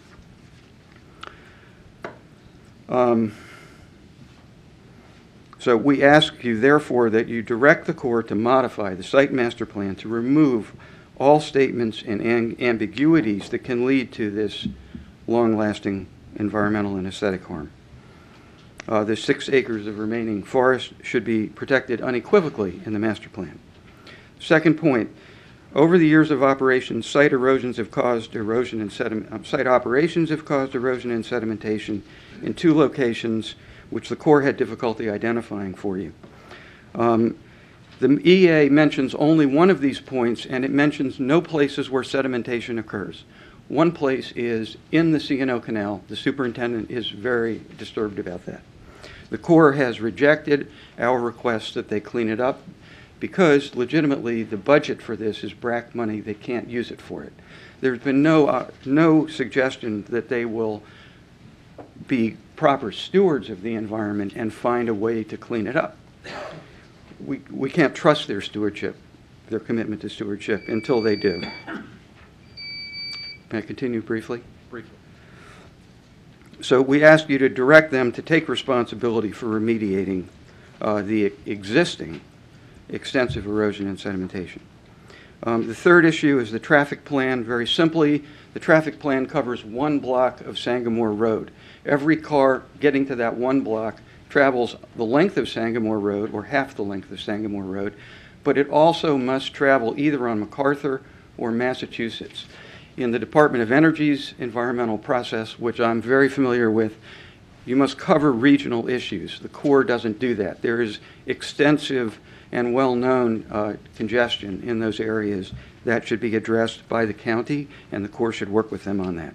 Their traffic plan did not give them the information necessary, so we ask you to work with them to make sure that they revise that.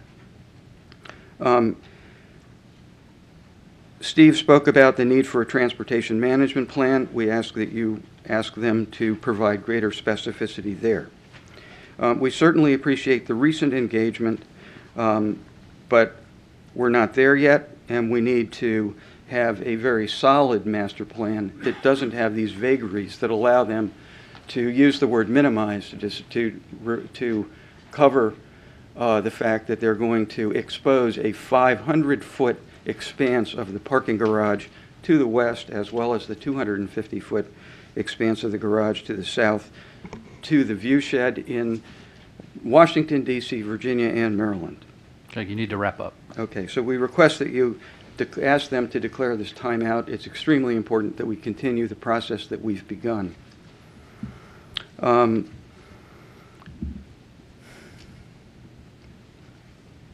know a fair amount about the environmental process. As I said, I was at EPA for 25 years before I was at Department of Energy, before I retired.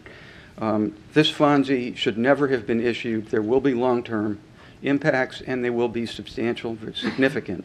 All the magic words are there. They've revealed all that to you in their presentation, and they should withdraw the FONSI and redo the EA so that it is truthful, as well as the other things. So you have no master plan that's worth the salt that we use to sprinkle on our food. Thank you very much. Thank you, Mr. Berg, very much. Last 2 speakers. Last 2 speakers are Mr. Brad Northrup, followed by Harry Lewis. Mr. Northrup, you're representing yourself. You'll have 3 minutes. Yes, and I'm a member of the board of the Brookmont Civic League and a resident of that community for 27 years. I'll be brief and just say that the community is faced with here is a proposal that is lacking an adequate process for making the determinations that need to be made by the community, is faced with a lack of specific information and clarity about exactly what's going to happen on this property, is also not clear about a number of the issues that will be taking place in and around the garage, but we feel that the decision that was made in the development of this project to dramatically change the parking on the site, to sweep it up into a 6-foot story, 2,000-car garage, and to locate it on the Palisades of the Potomac, create the major issue around this from the environmental and aesthetic standpoint. There's, regarding the lack of information, as some others have also indicated, we have no really good information and mapping of where this garage will be located relative to the slopes. We don't have elevations. We don't have clarity about what trees are going to be cut. We don't have good information about the impact of the construction that's already planned, even with the relocation of the garage that will include not only this sediment pond you've heard about on the northwest corner, but also the retaining walls we know are going to have to be placed there, and also the perimeter that has to be developed around the garage. So a lot of information is missing from that standpoint. We're uncertain about actually why the size of the garage is what it is. We've heard that there's been various information about how many cars are actually going to be needed. We don't know whether this garage is actually at the right size, in addition to whether it's in the right location. And we've heard, actually in this discussion today, a number of good ideas about what might be done to actually get this further back from the Palisades and to make it more acceptable to the community and the concerns we have about its environmental and aesthetic impact. David, who preceded me, mentioned the master plan, the Bethesda Chevy Chase master plan, and the importance it places on the environmental quality and the existence of skyline along the Palisades that is maintained, and says that all various measures should be taken to make sure that happens. And we would urge the Commission to not at this point approve this master plan. The process hasn't been adequate. We don't want to lose the teeth that provides us to get the things done that need to be done. And we would like to have the Commission have its actions consistent with the master plan and its need to take these various measures, and the need of the Commission to protect the natural resources of the National Capital Region. Thank you. Thank you, Mr. Northrup, very much. And last is Mr. Harry Lewis.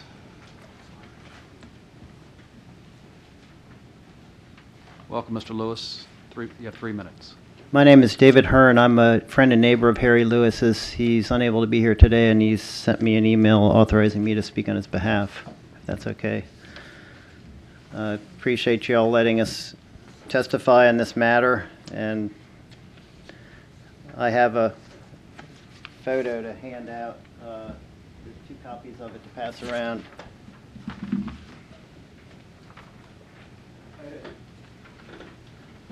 Photo is taken from the Potomac River just below Little Falls Dam, and it shows the 500-foot stretch of part of it is a fairly narrow band of trees where you can see blue sky passing through just to the right of the dam building.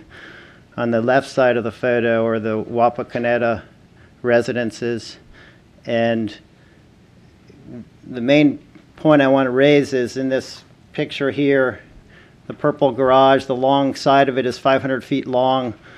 That is between that edge of the garage to the west and the property line. The slope falls off very steeply, and the trees which define the top edge of forest up against the sky are rather narrow. That's the stretch that would get cut down right along the edge of the garage. So in essence, the view from the river will become notched for about the 500-foot stretch along that garage, where right now we have expanse of old-growth woodland. And I've been canoeing on the river for almost my whole life. The Potomac Gorge is really an incredible jewel of wilderness that extends out from Georgetown all the way out to to the headwaters of the Potomac, and we can be in a wild environment just minutes from the nation's capital.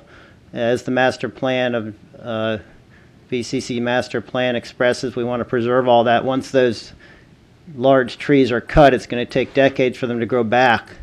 And so I support the efforts to move the garage back away from the edge of that ridge so that the trees could be actually preserved as was promised to the park superintendent at the meeting in January. Sorry I don't have more copies of that photo, and I should have brought it on a flash drive so we could project it.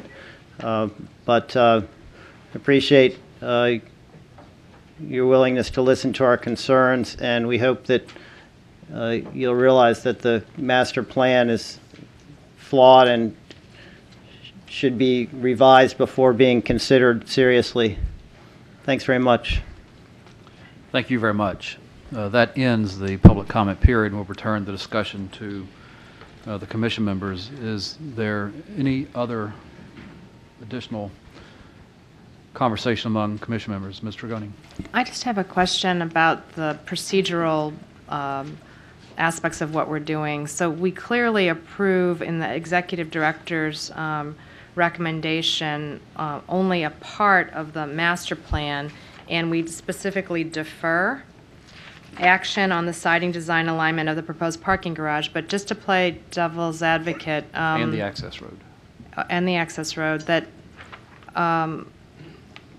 is it possible that those elements would never come before us again, that they could live with what they have, and then the so-called environmental features of the overall plan, I guess, would be significantly diminished because you'd still have all that surface parking? Is that what could happen? Anyone want to? Well, I think our intent and how we structured the recommendation is to not approve anything related to the access road or the garage in terms of how it's laid out. So that means that they couldn't come back to us with what's in the master plan currently. But they could proceed with all the building construction that they're talking about and maybe never come back to us at all, right? Well, they're required to come back as a phase 1 and phase 2 approval process. The buildings have to come back. Correct. Okay. Phase 1, the way the report is written, is the parking. I think there's some merit to what you say, that if you defer Phase 1, they could leave surface parking. Phase 2 are the larger buildings. And any specific proposal under the way the commission operates have to come back for a specific review. Can I follow up? I would sort of ask the question the other way around. I mean, it seems like if phase 1 is the parking garage and that's going to be the first thing coming back, why are we bothering approving the second half of that? Why don't we just defer the whole thing until the parking garage is ready? I mean, what's the real utility of taking the action that's proposed here today? What's the utility of taking the action proposed Does today? it provide them any necessary approvals that allow them to take other steps, or? Certainly contracting? Yeah. Well, perhaps the Corps could answer the question. I think our understanding there were some contracting issues that they wanted to proceed with. I think this was also written in a way to encourage the community and the discussions that have been going on over the last couple of months or so to continue and to resolve those before coming back with respect to the parking and the access drive issue. But with respect to whether the commission defers this piece or the entire piece, my understanding from staff was it was an issue of contracts. They were starting their process. This isn't a BRAC-related process, but for the main buildings. But I could be wrong. I think it would be helpful to hear directly from the Corps about what specific advantage comes from this action as opposed to a complete deferral. Because in terms of encouraging the Corps to engage in constructive dialogue, there's nothing more encouraging than deferring action on the whole master plan. And I would, of course, as is my norm, go a little further and say it's rewarding bad behavior. What seems really, I would like to hear some, is there's a contradiction from the Corps that they've actually pursued this dialogue? Because it doesn't sound like it. So it seems, I mean, are we allowed to ask for that? Well, let me just explain a piece of the process that I don't think has come out yet, and that is the Corps has been, in a lot of discussions with the county as well. And one step that was taken was on September 22nd of this year. The Maryland National Capital Planning Board, National Capital Parks and Planning Board, actually reviewed the project and the master plan and provided the commission with comments, which you can find on page 40. But in terms of our conversations with both the Corps and the county, one of the agreements that we have is that prior to Phase 1 as well as Phase 2 coming back to this commission, that they go back to the county planning board again for additional comments on those two phases. So that's one step that should occur prior to us seeing some additional design on the site. That's not what I'm really asking. I'm asking about the conversations with the neighborhood. Because to hear them tell it, they have not been consulted in a timely way. So is the Corps allowed to address that in this forum? You can ask them. Why don't you come back up and address a few issues, not the least of which is what contract, help us have a little better appreciation of the contracting deadlines and such that you're facing. Certainly. We have the Phase 1 contract, design build contract has been issued, and it is our desire to have the master plan approval because what it really defines for us are the large features that are contained with the redevelopment of the site. It goes to the ideas of taking up the surface parking and replacing it with a parking deck. Now, the specifics of that parking deck, orientation, size, and all those aspects are addressed in the design documents that will come back before the commission. That's right. Well, answer your question. Yeah, that's not my question. I don't know if that was this I know what a gentleman's master question. plan Yeah. is. Okay. But I'm asking the question about the community, and because they're being pretty direct in their claims that the Corps has been remiss in consulting them. I would say they're being a little liberal with their interpretation of how they see it. What I can say is there were, we followed our process with regard to the EA, and the EA that went out was basically this kind of documents. So the concerns expressed about not having enough detail and things like that are things that we would not normally incorporate into a master plan. General locations, renderings, as we know it at that time, are things that are appropriate for that. We did engage in process on November 2010, public comment, using our standard process, and when when the EA was posted, there was another public comment. We did the agency coordination, and we have taken that back. We did not engage in direct dialogue until October. So that is when some of the other communities that have testified here that felt that they weren't afforded the opportunity to be heard came forward and had their opportunity to be heard, and we took this, but it wasn't a direct or obvious means to avoid public engagement. We just used our standard process. So with the location of the garage, as it exists now in the master plan,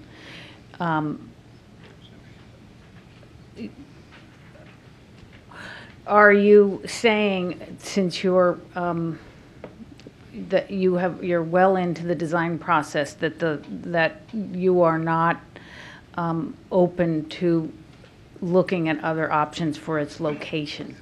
We believe that we've optimized location of the parking garage on the site, given the constraints that we have as inputs to the design process. Is that a no? We believe we've optimized I'm asking you a direct question. Is that no? We're looking at possible adjustments that were mentioned on 29 November, but we believe that this is the best location on the site that manages multiple competing demands. Is that a no? You are unwilling to consider another location. That's as plain as it gets. Mm-hmm. And I'm giving you the answer that I think we have the best location But picked on the that's site. not an answer to a question, because it's a waste of everyone's time if the answer is no. I mean, let's be direct, shall we? I can't see a better place to put it on the site. But you're not, okay, I give up. I wave the white flag. Somebody else, would you like to have a go at this? I'm not sure I'm not sure I'm ready to boil this down to a yes or no question about whether whether it's worth having further discussions, because I think it is worth having further discussions, and and it's more than I think what's in play is more than what's in the EDR right now, siting and alignment. I mean that sort of implies, I think, tweaking, but I think the size of the garage is still in question, and the overall placement beyond I mean, yeah, what they did to angle it I think is beneficial, but it's not as beneficial as moving it into the middle of the area that already is parking, and I don't think that's been fully investigated. Even if you're trying to minimize the inputs, minimize the impacts on the slope, I can still see things on this diagrammatic plan that could be improved to further back it away from the slope. But I think all that is, I mean, the real question that I have at this moment, which remains unanswered, is what is gained by approving this EDR right now? Is there any real gain to the Corps right now, or can this be deferred for a month or two while the conversations are held and everything is done? I mean, I know you want to get an approval as fast as possible, but we're clearly not going to approve the parking garage as it's shown right there right now. So is there anything to be gained by approving everything other than that right now? Is there anything that you get out of it that you absolutely have to have?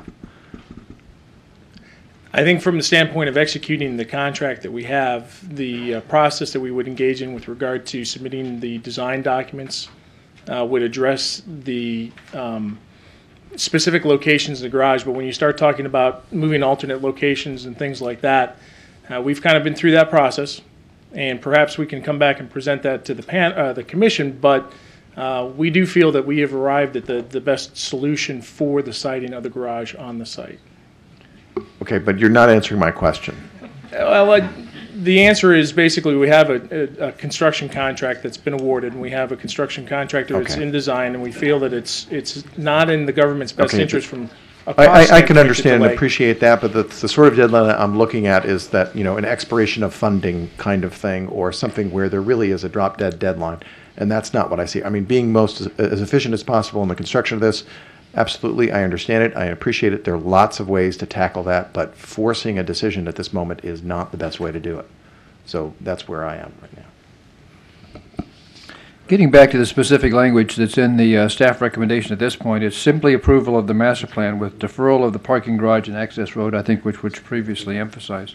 So while it says up here, concept and phase one design, we are not approving concept and phase one design. Again, we're just approving the master plan. Is that correct? We will see ultimately the preliminary and final site design and preliminary and final building design. Correct, for both phases. Okay. In general, I'm concerned, but I'm sensitive also to the timeframes that you're attempting to meet. With the award in September to Clark, design build is their acquisition strategy. You want to start construction in June, May, April? When did you want to start construction? 15 months for phase one? It was basically 15-month duration for the contract. Right. But when do you want to start? I'm just trying to get the total scope of the The initial schedule was that the Clark had proposed was start of construction in December, this month. However, because of the adjustments we're making to the design, that has been delayed. Okay, so that would do December 11 to March of 12. 3 months between the two phases, so April, May, June of 13 through, it says end of 16 through December of 16 for phase two. June Correct. 13, December 16. Okay. Pretty aggressive. Thank you. A point of clarification on the parking ratio.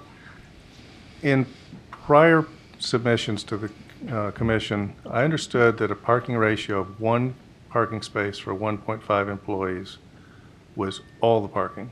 It included ADA, handicapped spaces, VIP, visitors, van pools, car pools, electric, and all that. It was a single ratio. Is that correct? I would characterize that as a misunderstanding. We typically What falls outside of that 1 to 1.5 spaces per It's employee? typically all those other spaces that you just identified. What is the ratio for those? There is none. It's based on site. The ratios are for employee parking, employees. The rest are to be determined by the commission based on review. My concern, in part, is that that's a big hole. It's a big donut that, you know, you can fill with a lot of other stuff. And what's happening here is we're going from 1,800 spaces to 2,240. It's a 25% increase over the existing number of spaces. It's like filling a void. That's going to be that much more traffic. I'm not hearing that the traffic study is up to date and it is accommodating this 25% increase of potential vehicles in and out of the site. I have reservations on the traffic side of this. On the physical side, I share with all the comments that have been made about the impact on the Potomac River National Park Service view sheds. And then there's a third concern that I've got, which is the stormwater management. And I think that this development should meet the commercial requirements of the Maryland Department of Environment stormwater management requirements. We shouldn't be exempting ourselves out simply because we're a federal agency. So going forward, I think that the master plan that's presented should address all those things.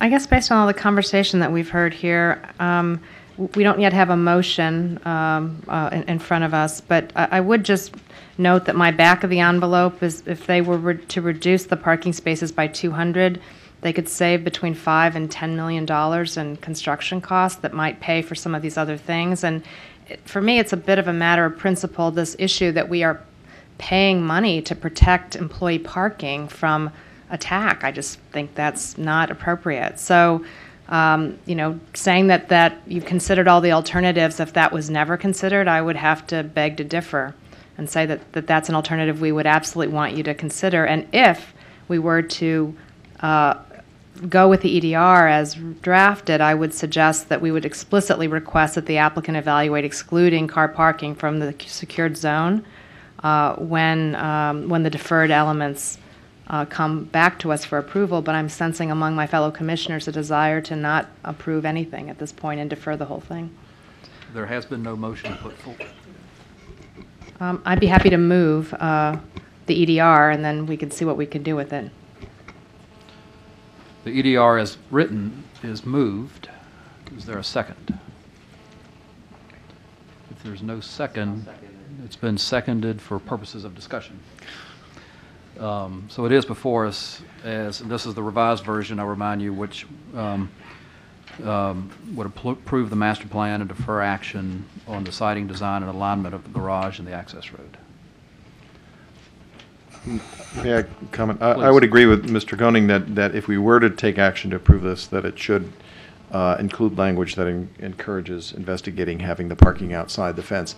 This is not a question that we often have to consider because usually the sites are so constrained that, or so established that it really isn't an issue, that there's no really good way to have parking outside the fence and still have it in close proximity. But here you both have the space for the parking and you have the space for the perimeter.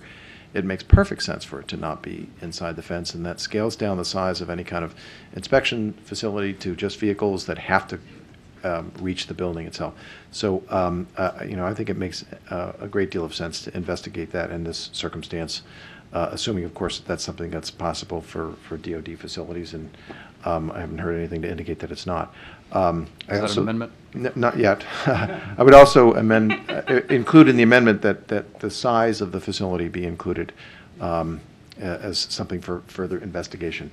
But again, I'm not sure I'm ready to vote in favor of it with those amendments either. Could the core enlighten us on the parking issue? What's inside and outside the fence? Pentagon, for example, parking is more or less inside the fence. It's not necessarily a fence, but it's a patrolled area. Mark Center is a mix. South parking is within the secure perimeter. North parking is outside. Anything we put on military installations is typically, by definition, within the fence. Sometimes there's a fence within a fence. For example, the NGA facility at Engineering Proving Grounds at Fort Belvoir North. Could you give us an idea of similar sites where the parking might be inside or outside the secure perimeter? basically relative to the intelligence community and the type of mission that's going Intel. on here is our experience. And in those cases that I'm familiar with, they're all inside the fence. They are all secured vehicles that move in, inspected vehicles that move in. Can I ask a question? Are all vehicles that park at the Pentagon inside, are they inspected as they enter those parking lots? So they are not. There is So- there is a portion of the roughly 8,000 parking spaces at the Pentagon, roughly 3,000 are within the secure perimeter and are inspected daily before they get Right. I mean, proximity parking to the building itself. Yeah, I mean, and the fact that they would not be inspected here doesn't mean they would not be secured. They could be secured within the building or secured with their own fence, but not inspected, and therefore, you lose a lot of that queuing space and so I on. would say, I mean, they have the worst of both worlds here. Like you have the distance of a standoff between the building and the garage. Okay, so why have that distance if they're inspected and secure, so that you can put it right next to the building, or, have the anyway. Don't have. I don't know why you would have to have it secure. Like I say, other people park. That was one of the complaints. Other places, no one's required to park at the garage. So, why? I don't understand our security interest in protecting automobiles, unoccupied automobiles. From what I've seen, this really doesn't meet the level of a site development plan. And in fact, we're looking at a site development plan, not a master plan. We're looking at an end-state development solution for this site, and we're looking at all the pieces. Those pieces are still in play. I'm not ready to approve this because nothing is fixed. The answers have not been adequately provided for a lot of the major concerns here. So I think this plan has to go back for full development. Would you like to move an amendment to the EDR? No, I don't want to approve the plan.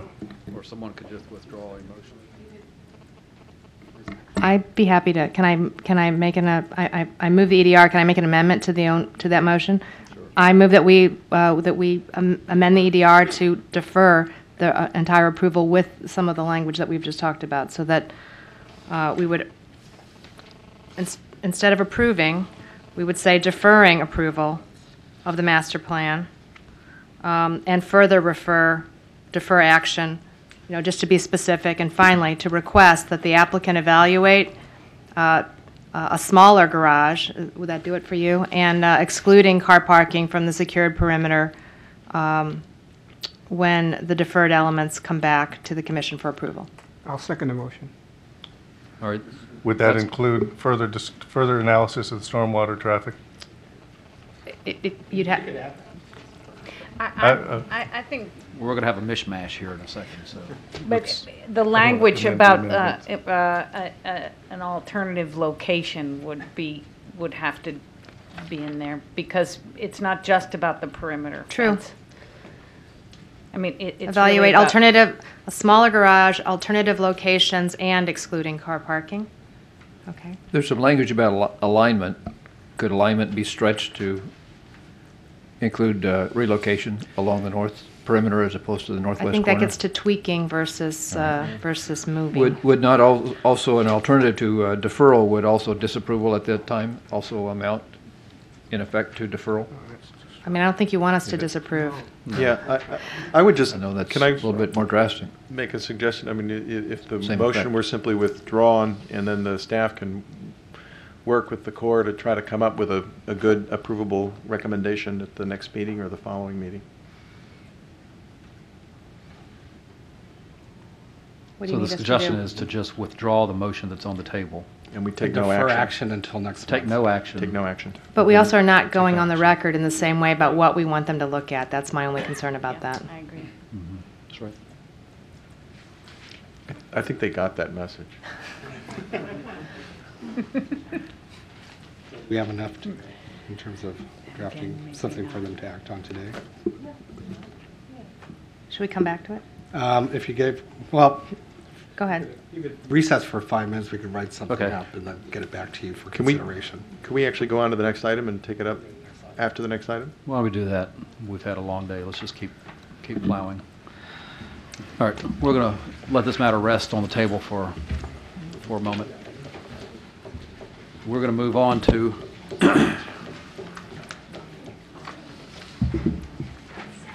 item number 5B, which is the Federal Heritage Trail.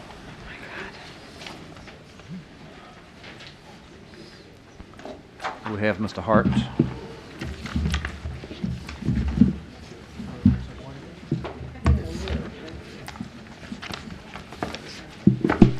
Let's bring the room back to order. Mr. Hart? Yes. Please proceed. Thank you. Good afternoon, Mr. Chairman and members of the Commission. The project before you today is the Federal Triangle Heritage Trail, submitted by the General Services Administration. It's located in northwest Washington, bounded by Pennsylvania Avenue, Constitution, and 15th Streets. And this is in for preliminary and final site development approval. You may recall in March of 2010, the Commission heard staff present the Federal Triangle Heritage Trail Assessment Study. And this was a collaboration between the Commission and the Cultural Tourism DC organization, which is a nonprofit in DC. Also, in partnership with the General Services Administration, the National Park Service, and the Office of Planning, looked to develop this assessment study. And this project that's before you today is that GSA has submitted to us is the implementation of that study. Little background, in 1982, the Federal Walk, which is now known as the Federal Triangle Heritage Trail, was first identified in the Federal Triangle Master Plan. It was also reiterated in several plans that you see here, the revised Master Plan for the Federal Triangle, extending the legacy and the urban design guidelines for the Federal Triangle, and most recently in the Monumental Core Framework Plan. And as you all know, that one of the main goals of the framework plan was to make connections between the mall and neighborhoods and the rest of downtown. And the Federal Triangle Heritage Trail Assessment Study, which is on the right of this slide, that is a product of the framework plan. The goals of the trail are to look to improve pedestrian connection, enliven public spaces, connect and extend existing trails. There are several in the downtown area that Cultural Tourism has installed, and this would connect to them. Showcase history and culture, educate the public. This is an opportunity to engage with the many visitors that come to the mall, and also recognize the government employee. There are many government agencies in the Federal Triangle, and this is one way to recognize their service. Proposed sign locations. This is a plan showing the locations of the 16 signs that are being proposed. The signs themselves are located several along Pennsylvania Avenue, moving to the west, and then down 4th Street to the south, on the western side of the site. And then along the Constitution Avenue, there are several more signs, and then terminating with the last sign in front of the Federal Trade Commission building. This is a self-guided tour. Visitors can approach any of the signs at any point. It's not necessarily a sequential process. Also identified on this slide are the existing heritage trails themselves, the blue lines that are here. So this would connect well with the existing signs. The GSA has coordinated with a variety of entities that have jurisdiction in this area along Pennsylvania Avenue. You see the green dots here. They indicate the National Park Service property.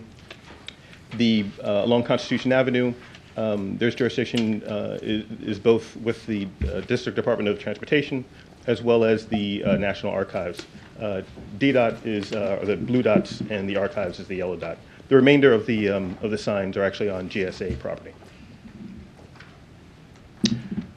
This is the sign. This is the same sign as the existing historic signs. You see a example of that down in the bottom left. The overall sign height is 7 1/4 feet. It is 2 2/3 feet in width. They are laminated panels on a aluminum base, and an aluminum top as well. They're double-sided, and they contain text, maps, and photographs. describing art, architecture, and history. Each sign it has been sited along. Each sign that has been sited along the trail will be visible and accessible, but will not impede pedestrian flow. And this has generally been possible because of the coordination that GSA has done with the various agencies that I mentioned earlier. There are 16 signs, as I said earlier. These are the themes that GSA has proposed. The Commission is not being asked to review the content of the signs themselves, but just wanted to show you what those themes were. There are several images here that could possibly be on the signs themselves, showing a variety of events and buildings that are of importance to the Federal Triangle. GSA, they submitted a First Impressions program, which is a building identification sign program, and the Commission approved that in September of this year. This is just an overlay to show where the Federal Triangle Heritage Trail signs are located with respect to those signs, and this is really just for your information. Staff analysis, we looked at both historic preservation as well as consistency with existing plans. There is no, will not be an impact to historic resources. Again, going to GSA's coordination with the various agencies. This is a interpretive function, educational, consistent with other trails in the city. And the DC State Historic Preservation Office concurs with GSA's no adverse effect determination. Staff also concurs with this determination. For plan consistency, the Federal Triangle Master Plan, this proposal is consistent with the Federal Triangle Master Plan. At that time, it was identified as the Federal Walk, the Extending the Legacy Plan, and the Monumental Core Framework Plan. These signs are interpretive, as I said earlier, and the sign locations do not interfere with pedestrian movements, and we are not reviewing the content of the signs. The trail will help to strengthen the pedestrian connections between the mall and downtown. This was, again, one of the main points of the Monumental Core Framework Plan. And with that, the staff would recommend that the Commission approve the preliminary and final site development plans for the Federal Triangle Heritage Trail, which is a self-guided walking tour consisting of 16 signs that highlight the art, architecture, and history of the Federal Triangle located in Northwest. And that concludes my presentation. I'd be happy to answer any questions. Thank you, Mr. Hart. Discussion or questions? Yes, sir. Have a few. Mr. Provincia? It looks like the signs that are proposed are consistent with the ones that have been used for the District of Columbia Neighborhood Heritage Trail signs. Have we had positive history with those signs? For example, right size, right placement, don't need supplemental lighting, the plastic laminate has been easily maintained, you don't have problems with cleaning, that type of thing. It's good to be consistent if what you're being consistent with has been durable and functional and easily maintained. Yeah, this was, using these signs was actually part of the assessment study, and that was, a lot of that was evaluated through that process. Okay. Any provisions for the visually impaired? I know that there are, actually I'm not sure. I'm not sure what that. The reason I ask that, we've recently become aware of and are looking at the technology of RAIS, Remote Infrared Acoustic Signage. It's been not widely used, but used initially with some Department of Transportation initial grant and seed money on the West Coast in California and in state of Washington. But we can't find any usage here on the East Coast. We're not going to be doing that, but on the signs themselves, but concurrent with this effort, along with the First Impressions exterior signage, the Federal Triangle finds itself in the enviable position of being GSA's guinea pig for a number of projects right now. The Heritage Trail is not necessarily a prototypical one. We don't have plans to do another one, but we are going to be replacing the exterior signage, which you've seen as a commission, and then with that, and in beta testing right now, is a mobile it's not an app. There's mobile web content interpreting the trail. Interpreting the Federal Triangle as a prototype that goes along with our exterior signage. It is not necessarily going to provide enhanced access for the visually impaired any more than what might be had on a smartphone, but it will also be desktop. There will be a desktop version which provides, at least gets us a little bit further. I can't say that we have streaming audio to go with it, but we will be capable of providing that through this medium to go with it. So there'll be a mix of the GSA First Impression sign and Heritage Trail signs in the triangle, 30, 40 signs total? Something like Yes. that? And there's a way to deconflict, so you don't duplicate? Right. Well, the signage, The the signage first content. impression signs will just be the building address. Those are will replace the brown ribbon signs and some of the blue signs with the silver block type that you see around right now. Most of the ones in the triangle are the ribbon signs, though, and are in very poor shape, so they're replacement signs. Page 12 of the report shows 23 signs. The final number now is 16, so some subjects or some buildings have been... No, just, it's really the assessment study looked at a number of signs. It was a kind of general direction of, where you might be able to put these. It was not a in stone, this is where these have to be. So the content is still included in this. They were just placed in a little different locations, that's all. Did you say one of the purposes was to celebrate the contributions of employees in federal service? Yeah, they actually have, Just looking at the proposed content, there's not a lot of that. It looks like celebrating agencies and buildings and missions as opposed to people, just an observation.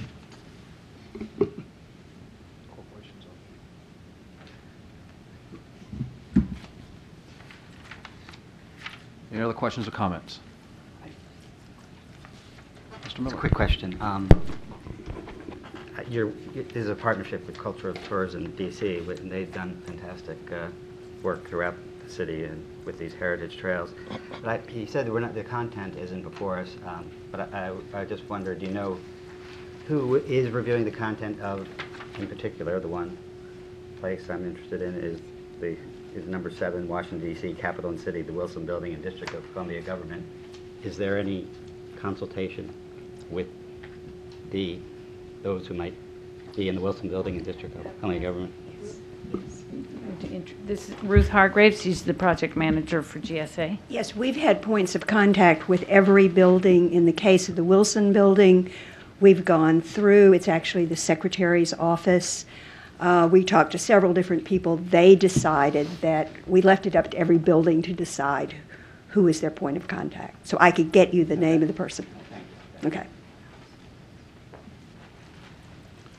Okay, the EDR is before you. Is there a motion? It's been moved and seconded that the EDR before you as written be adopted.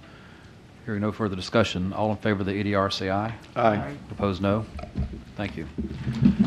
Let's turn our attention back to item 5A, the ICC Campus Master Plan. I believe there may be an amendment structured or rewrite. The Commission defers action of the master plan for the Intelligence Community Campus, Bethesda, Montgomery County, Maryland, and require that the applicant evaluate alternatives to the size, location, and capacity of the parking garage, and require compliance with all applicable federal, state, and local stormwater management control standards and regulations both during and after construction. We didn't say anything about evaluating excluding the parking garage from the secured zone. When that was discussed, staff advised that they would work very closely with the applicant on the analysis and get the locations analyzed that the commission was interested in. I mean, that might be true for all of it, so why bother to specify anything? I thought that was actually one of the kind of biggest principles that we wanted to make sure we articulated. We have an alternative ready. Yeah, I would support that too, because we're looking at this on another master plan that's currently in the works, and it would be beneficial for a number of projects, I think, coming up. I can think of two that we're involved in where this is an open question as to whether or not a garage has to be inside the perimeter security. All right, Deborah, can you address that? Yes. And require that the applicant evaluate alternatives to the size, location, and capacity of the parking garage to include exclusion of parking from the secured perimeter, and then the rest, and require compliance with all applicable federal, state, and local stormwater management control standards and regulations. I have a slight problem with the stormwater wording, because if MDE exempts federal government property, that puts us outside of their control and effectively takes away any stormwater requirements. I would like to say that it would meet the commercial requirements for MDE's stormwater management.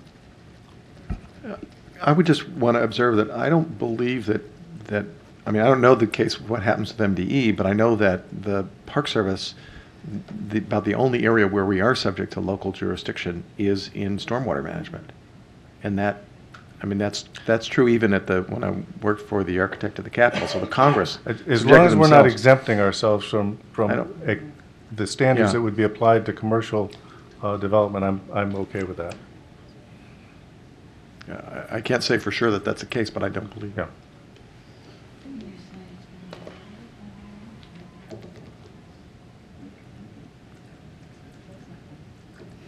And did we cover traffic in that?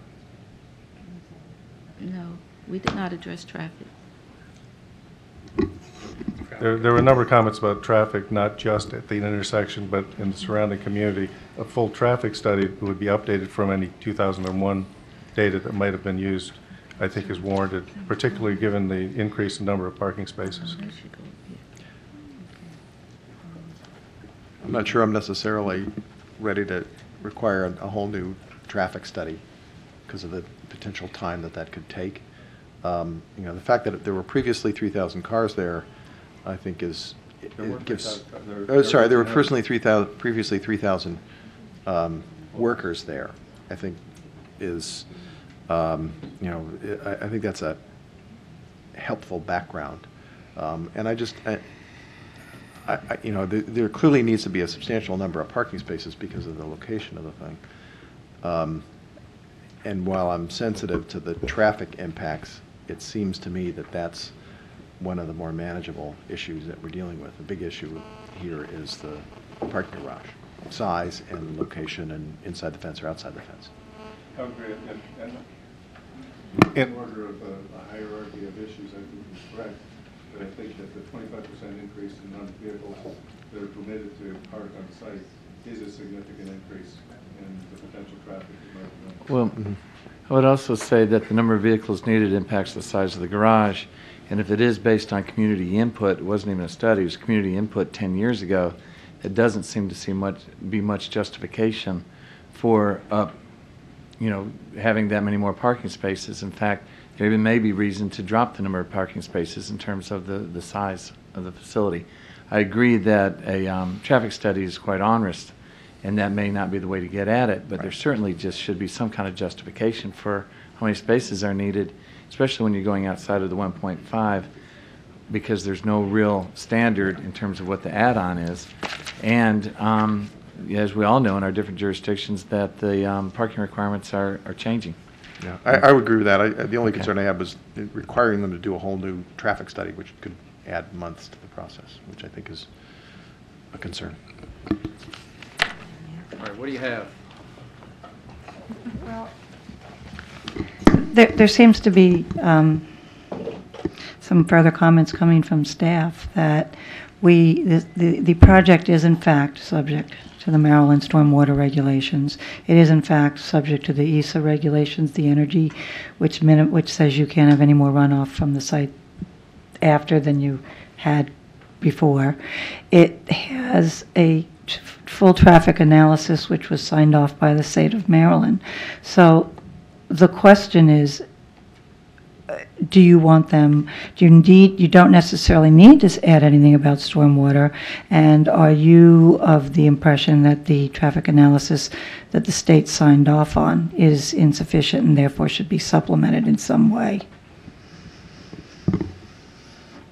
I would just suggest that the examination of the size of the parking garage is sufficient to get to that point. So I think we might be talking about going with the second iteration that you talked about, and that. Fine. Without anything as to stormwater management or Correct. traffic? Correct. Anything different, nothing different. from what Right, you already but had. Deborah's second version, not the first version. All right, Ms. Young, read that one more time when you're ready. Just a second. Let me cut it off. Defer action of the master plan for the Intelligence Community Campus, Bethesda, Montgomery County, Maryland, and require that the applicant evaluate alternatives to the size, location, and capacity of the parking garage to include exclusion of parking from the secured perimeter. Okay. You've heard the revised EDR, the revised EDR. Does the previous motion have to be withdrawn and that one adopted? Is that the cleanest way to get Yes. to Yes. this? That's the cleanest way. Yeah. Yes. I'd be happy to withdraw my motion. All right, Commissioner Dragonic has withdrawn her previous motion. It's no longer on the table. The revised EDR has just been read. Is there a motion for it? Just one more point, please, before we vote.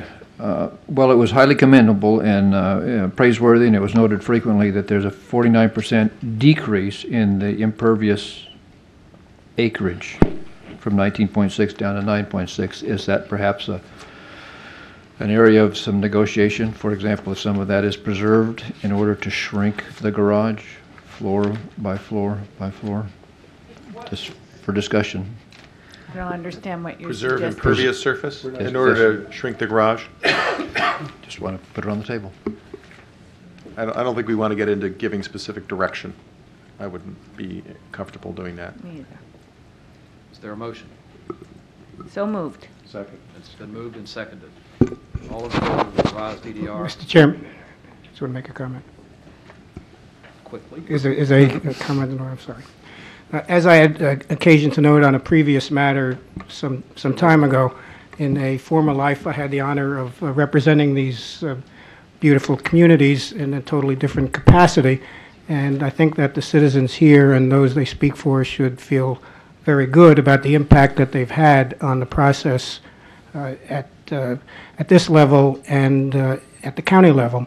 Also, by coincidence, I'm wearing a button that says, "I still like Ike." I want folks to know that that was actually intended for the Eisenhower Memorial, that is also a matter before this commission and not necessarily refers to our fine county executive, for whom I also have equally high regard.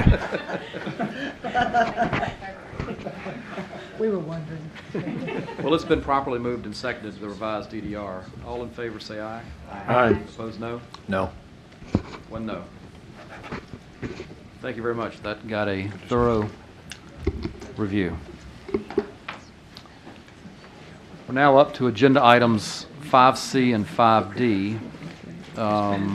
These, I believe, are the last two matters to vote on. We'll do separate votes. It will be presented as one whole, but we will have to do separate votes on 5C and 5D. And we still have Mr. Hinkle with us. Me again.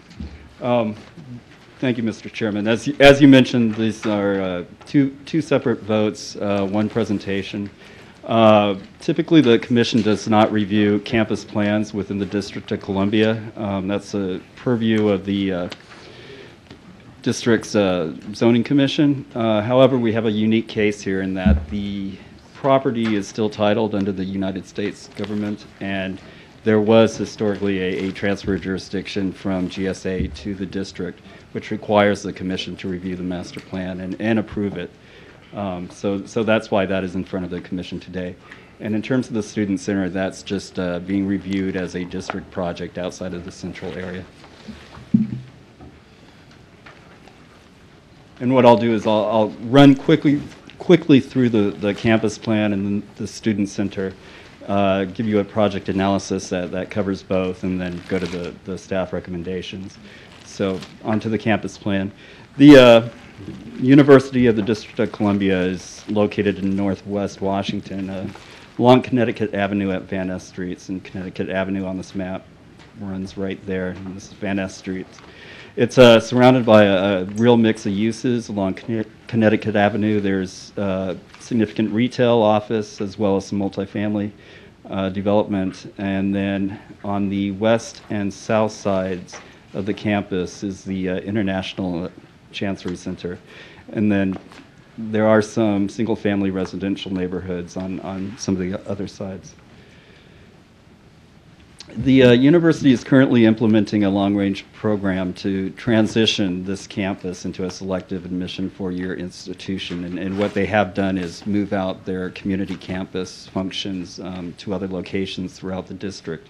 And so key features of the master plan include the construction of a new student center, construction of student housing, specifically about 600 beds, and then the renovation and improvements to the campus in terms of substantially greening some of the landscaping as well as some of the other existing buildings. And again, I just wanted to point out that typically campus plans are reviewed and approved by the district's zoning commission, and they did approve the campus plan that was submitted here in June of this year.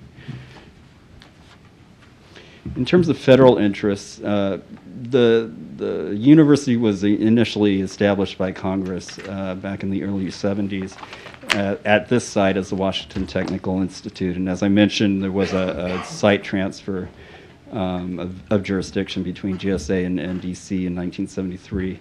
And one of the major issues that we'll talk about today is its adjacency to the International Chancery Center. Real quickly, running through the master plan, what was completed was a zone plan, as you can see on the illustration. There's an academic zone, art and culture zone, campus infrastructure zone, athletic zone. And then of note is the student housing and athletic zone and the student center zone. And the student housing and athletic zone was intended to provide some flexibility in terms of where you can locate student housing on what is currently the athletic fields in this area. So that's why it's stretched so large, and yet you do see a standard regulation size soccer field outline. So it shows that there's a combination of uses that can be established on this in this zone. Other elements of the campus plan is some greening initiatives. The Denard Plaza, which is the primary plaza within the campus, has been redeveloped into greener space, and then you can see here some proposals to green some existing structures. And then this diagram is also showing the student center, which has some green features. And there's a wayfinding strategy also proposed within the campus plan. I won't get into details on this, but it is there. And then also there's some landscaping and kind of perimeter improvements that are being proposed with various phases. So that essentially is the main gist of the campus plan. In terms of the student center, it's being proposed in the existing plaza at the corner of Connecticut Avenue and Van Ness Streets. This is an illustration of the proposal. It includes a main entry right off of a smaller plaza, kind of a grand staircase, if you will, up to the Denard Plaza, the main plaza of the university. Fairly straightforward. Part of its program was to provide the university with some sort of symbol, so you see the clock tower there. Real quick, this is a site overview as well as the rooftop plan. There's green roofs being proposed on a portion of the facility. Surrounding it, there's new landscaping along Connecticut Avenue. You can see the proposed plaza out front, some improvements to the upper plaza in this location, and a rain garden between the new structure and the existing school building. One of the features guiding the development of of the student center was an existing WMATA easement. The Van Ness Metro Station is located here. Of course, the Metro line runs along Connecticut Avenue, and what you see outlined in blue is an easement that the building had to respect and build around. This is the Connecticut Avenue level. Just to give you some idea of the program inside, there's a proposed food service or restaurant in this location, convenience store here. Those were located to allow the public to utilize those facilities and actually enhance kind of the retail use that occurs along Connecticut Avenue.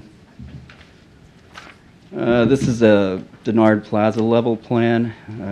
What's important is you see this grand staircase bringing you up and providing you access to some of the other academic buildings on the site. An illustration of the building from Connecticut Avenue and Van Ness Streets. This is Connecticut, Van Ness. This is a view out towards Connecticut Avenue from Denard Plaza. And just a few other illustrations. This is looking down the rain garden. This is the proposed structure. This is the existing academic building. This is looking back up towards Van Ness Street. And of course the main entryway. In terms of project analysis, the plan appropriately capitalizes on the mixed uses on Connecticut Avenue through the placement of the student center. And it does provide a new symbol for the university with the student center. And there is a proposal within the plan to adhere to some fairly high standards of sustainable design. And then it really does leverage its location atop the Metro Rail station and the other transit options in the area. So my analysis focuses on the student headcount, the transportation, as well as the student housing. Just real quick to give you an idea, what's included in the plan is a cap, excuse me, on the student headcount. When the site was initially developed, it was built for 8,000 full-time equivalent students, and this is a calculation based on course credits and not necessarily a head count. But you could see historically the full-time equivalent numbers in this table. 2010, we have a number of close to 2,300 students. What was proposed when the commission saw a concept of this campus plan back in May was a full-time equivalent cap of 8,000 and a head count of 10,000, which is a count of actual students. What's being proposed and what was approved by the zoning commission back in June is a full-time equivalency of 5,000 students and a total head count of 6,500 students. And then just to note that staff and faculty aren't being proposed to expand.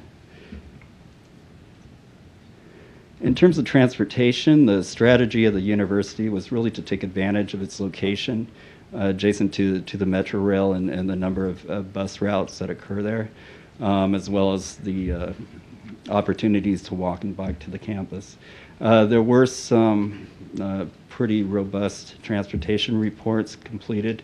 In terms of transportation and traffic and parking, that discussion occurred quite significantly during the zoning commission hearings, and it was determined through that process that actually the school, I believe, is doing the right things. However, there was a lot of discussions in terms of enhancing what was proposed at the time in terms of the transportation management plan.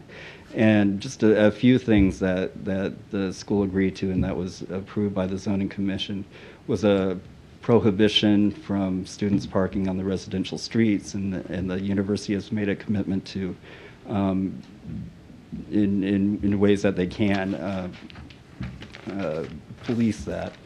Also to prohibit students that would reside on the campus to park in the garage. The university is encouraging visitors to use transit or park in other garages in the area. The university has adjusted the parking rates within their garage to discourage people parking within there. So those are a few of the items that were discussed and approved by the zoning commission back in June. Just real quick, I just wanted to show you the availability of parking on the site. There is one large garage here. It's approximately 750 spaces. The university also owns a building along Connecticut Avenue that it has access to 100 additional spaces. This building was not included in the campus plan, however. And the university also has access to additional spaces at the Days Inn. And what this means is while the comprehensive plan doesn't really provide guidance on university campuses in terms of parking, I just wanted to compare what is there to what our comprehensive plan says in terms of parking for employees. So if you take the available 914 spaces and the existing student count as well as the staff and facility, there currently is a parking ratio of 1 space for every 4.35 students and employees. Looking out at 2020, if the campus reached its goal for head count and number of students, that ratio would actually improve significantly. So that's 1 parking space for every 7.32 students or full-time staff faculty. So getting to student housing, again, what's being proposed is a flexible area to provide student housing of 600 beds in this area. The biggest concern is its adjacency to the embassies within the International Chancery Center. What we have here is the Chinese embassy here, the Pakistani embassy here, the Nigerian embassy here. I believe this is the Egyptian embassy here.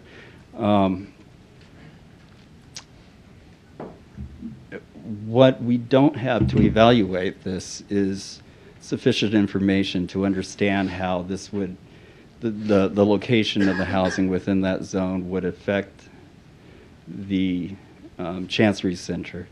So I just wanted to point out a couple of photographs to give you an idea of how close we're talking about here.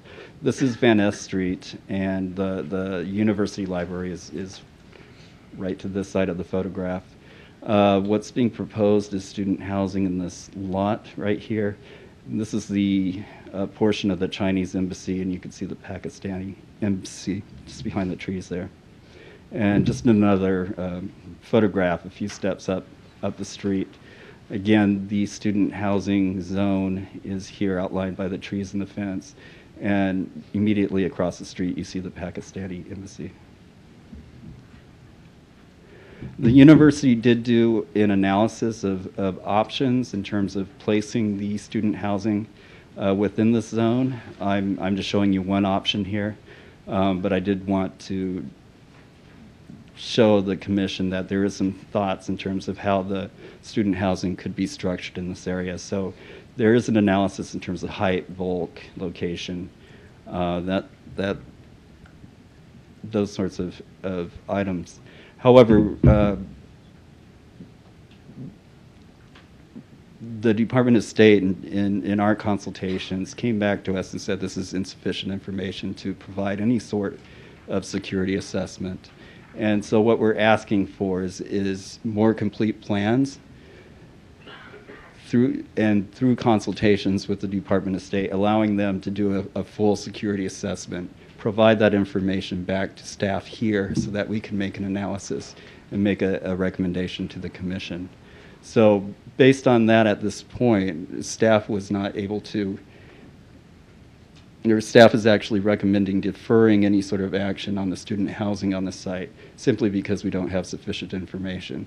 And that information primarily is a security assessment that needs to be completed by the Department of State.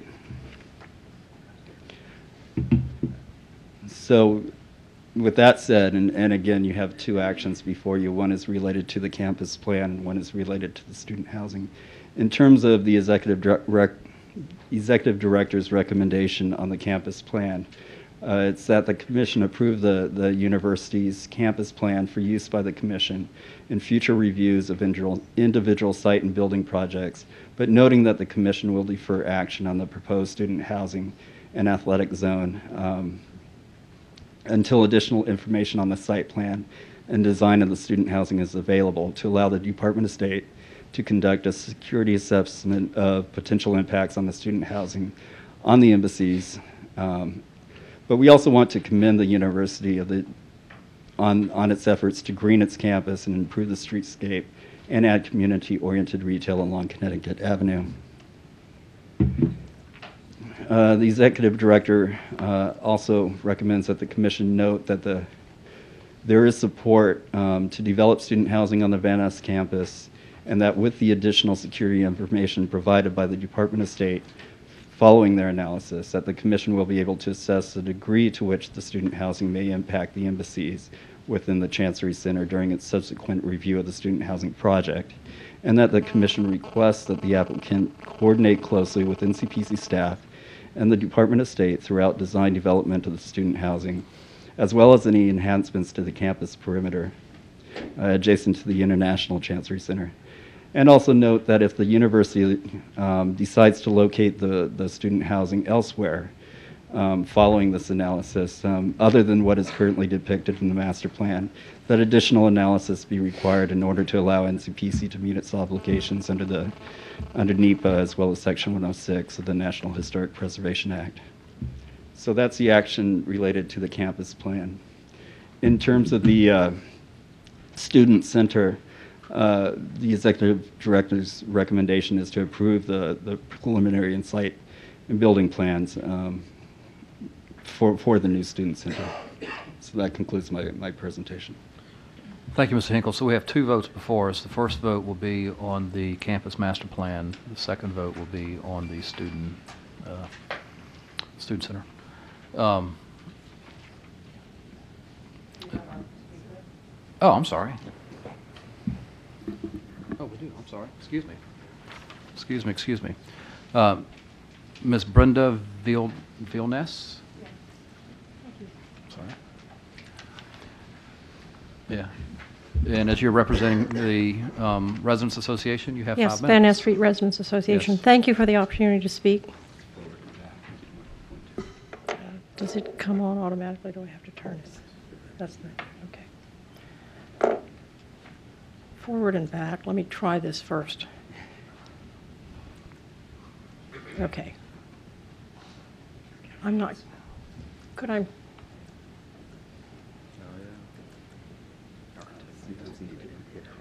This one? Okay, great.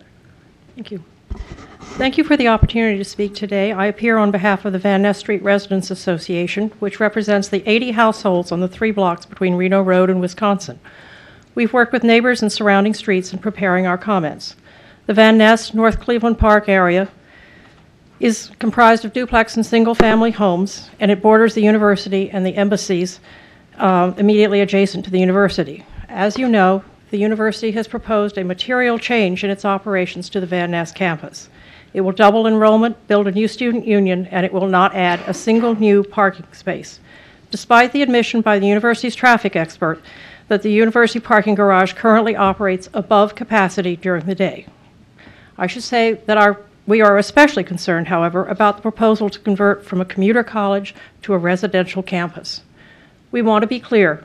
We support the university's goal of providing affordable education for district residents, especially in these difficult economic times.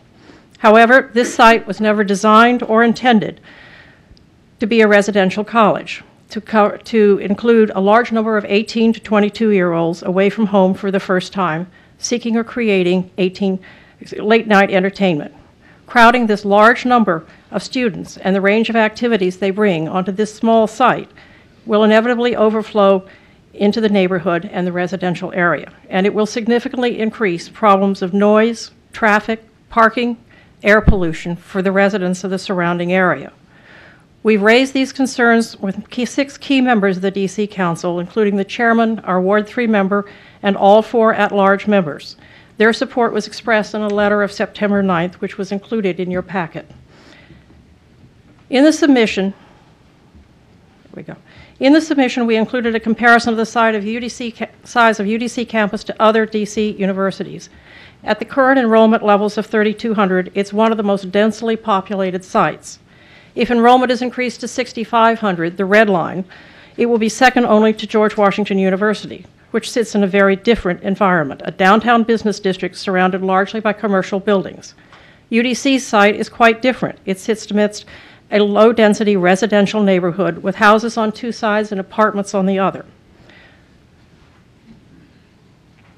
Slide 7 demonstrates that the noise from the dormitories and any athletic games played on those fields, for example, will reach the residential neighborhood.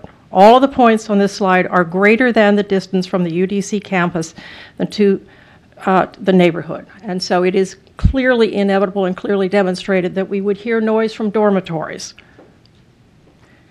As I've said, our major concern is the dormitory, which will house 600 students. As the slides before you have already demonstrated, they are enormous. They will consume one of the athletic fields, deprive Stoddard Soccer and other area schools of the opportunity to play on those fields with no other alternatives provided, and we will have noise from students which will reach the neighborhood at all hours of the day and night. There are alternate locations for the dormitories that would not impact the residential area. For example, Site 3, if I can manage this. There we go. Site 3 in the upper corner, can't see it, but it's up there in the red.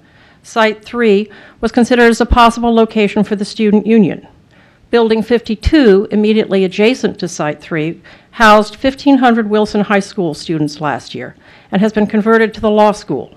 It could be converted to a dormitory and would include parking for the students.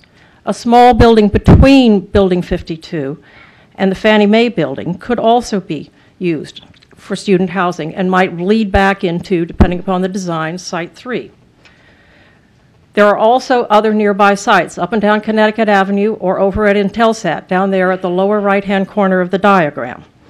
Intelsat is largely vacant at this point. The corporation has moved its headquarters to Gaithersburg, Maryland. So they are trying to find buyers or alternate uses for the building. Our major point here and what we'd like for you to take away is that we don't presume to know the best alternative for housing. But we know that UDC has the resources to find a better alternative than to put housing along Van Ness Street, beside the embassies, and near the neighborhoods. But our problem has been that the university will not consider the residential area's concerns about the Van Ness location. Quite simply, we need action, clear action by NCPC to compel them to address the siting of the dormitories. We do have some other concerns. Quite briefly, we are concerned that there are significant environmental impacts. If I can just finish really quickly for you. We are concerned about the enrollment, and we are concerned about parking. It's almost mystical to us that they could be allowed to double enrollment given existing problems and not add parking to this. So thank you very much. I would be happy to answer any questions you may have. Thank you very much. Questions? Thank you. Is there further discussion among commission members on this first matter? The recommendation that's before us is for the to approve the campus master plan, but deferring action on proposed student housing and the athletic zone. Can I just get a clarification from staff if that action means that you will have a master plan that's approved, but you won't have an approval of this, we don't have kind of further processing. I mean, do we have an approved master plan if we take the EDR or not? That's correct. With the exception of a placement to the student housing, you would have an approved master plan. And we took this approach because we are supportive of the student center, and we couldn't see approval of the student center without approval of a master plan. Understood, but if but in order for the housing to come back, they'll have to come back for an approval of a master plan, which would have more detail than you would normally require for a master plan approval. That's correct, but we can't analyze the site to the housing without sufficient details in terms of how that affects security at the International Chancery Center. Yeah. I mean, I understand wanting to be deferential and respectful of the concerns of the State Department, although I will say that they came after UDC to this site, and that if they wanted a lot bigger standoff distance, they could always buy one. I understand that, yes, their information probably isn't yet available to do this. I sort of don't like the idea of holding up the master plan approval. There will be a second bite at the apple when the housing is ready to go forward in any event. From my perspective, I would like to, let that follow in due course with the State Department's the State Department having the opportunity to comment when, in the normal course of events, the planning for the housing would be sufficiently further developed that evaluation could occur. So that's just my comment. The letter from Mr. Bodner of the State Department is very insightful. It appears that they have reached out and engaged with the university on multiple occasions, and currently they're almost at an impasse. Quote, "The department will never be in a position to endorse or support due to lack of required information provided from the university." Well, I'm sorry, but I did mean to just clarify that this is a master plan, and the level of detail that the State Department needs, okay, or thinks they need to evaluate is simply not part of the master planning process. So that's why I think impasse might be a little bit of a stronger term. But I'm just saying we don't normally require this. It will be coming back before the commission when that information is developed. My perspective is that I would like the commission to approve the master plan, and we'll consider the housing issues when they are ripe for consideration along with the others, just as we have a Part B because the Student Center is ripe for consideration. But Yeah, my understanding of the process is that a master plan is approved. Any subsequent buildings then have to come in and get separate approval. And the issues that the State Department seems to be raising have to do with architectural issues that can be resolved at the step 2 process. So I would be in favor of simply approving the master plan as is and allowing the State Department to come in with any concerns at the step 2. I have a question. NCPC's authority over this, when you say by the terms of the transfer of jurisdiction, there are certain authorities that rest there. So it's outside the normal realm of what the NCPC would be approving as a district government building, even if that district government building is built on government land, because there are many others that are that way. So does that requirement, what essentially is an approval requirement, does that go only to a master plan, or does it also go to a building development?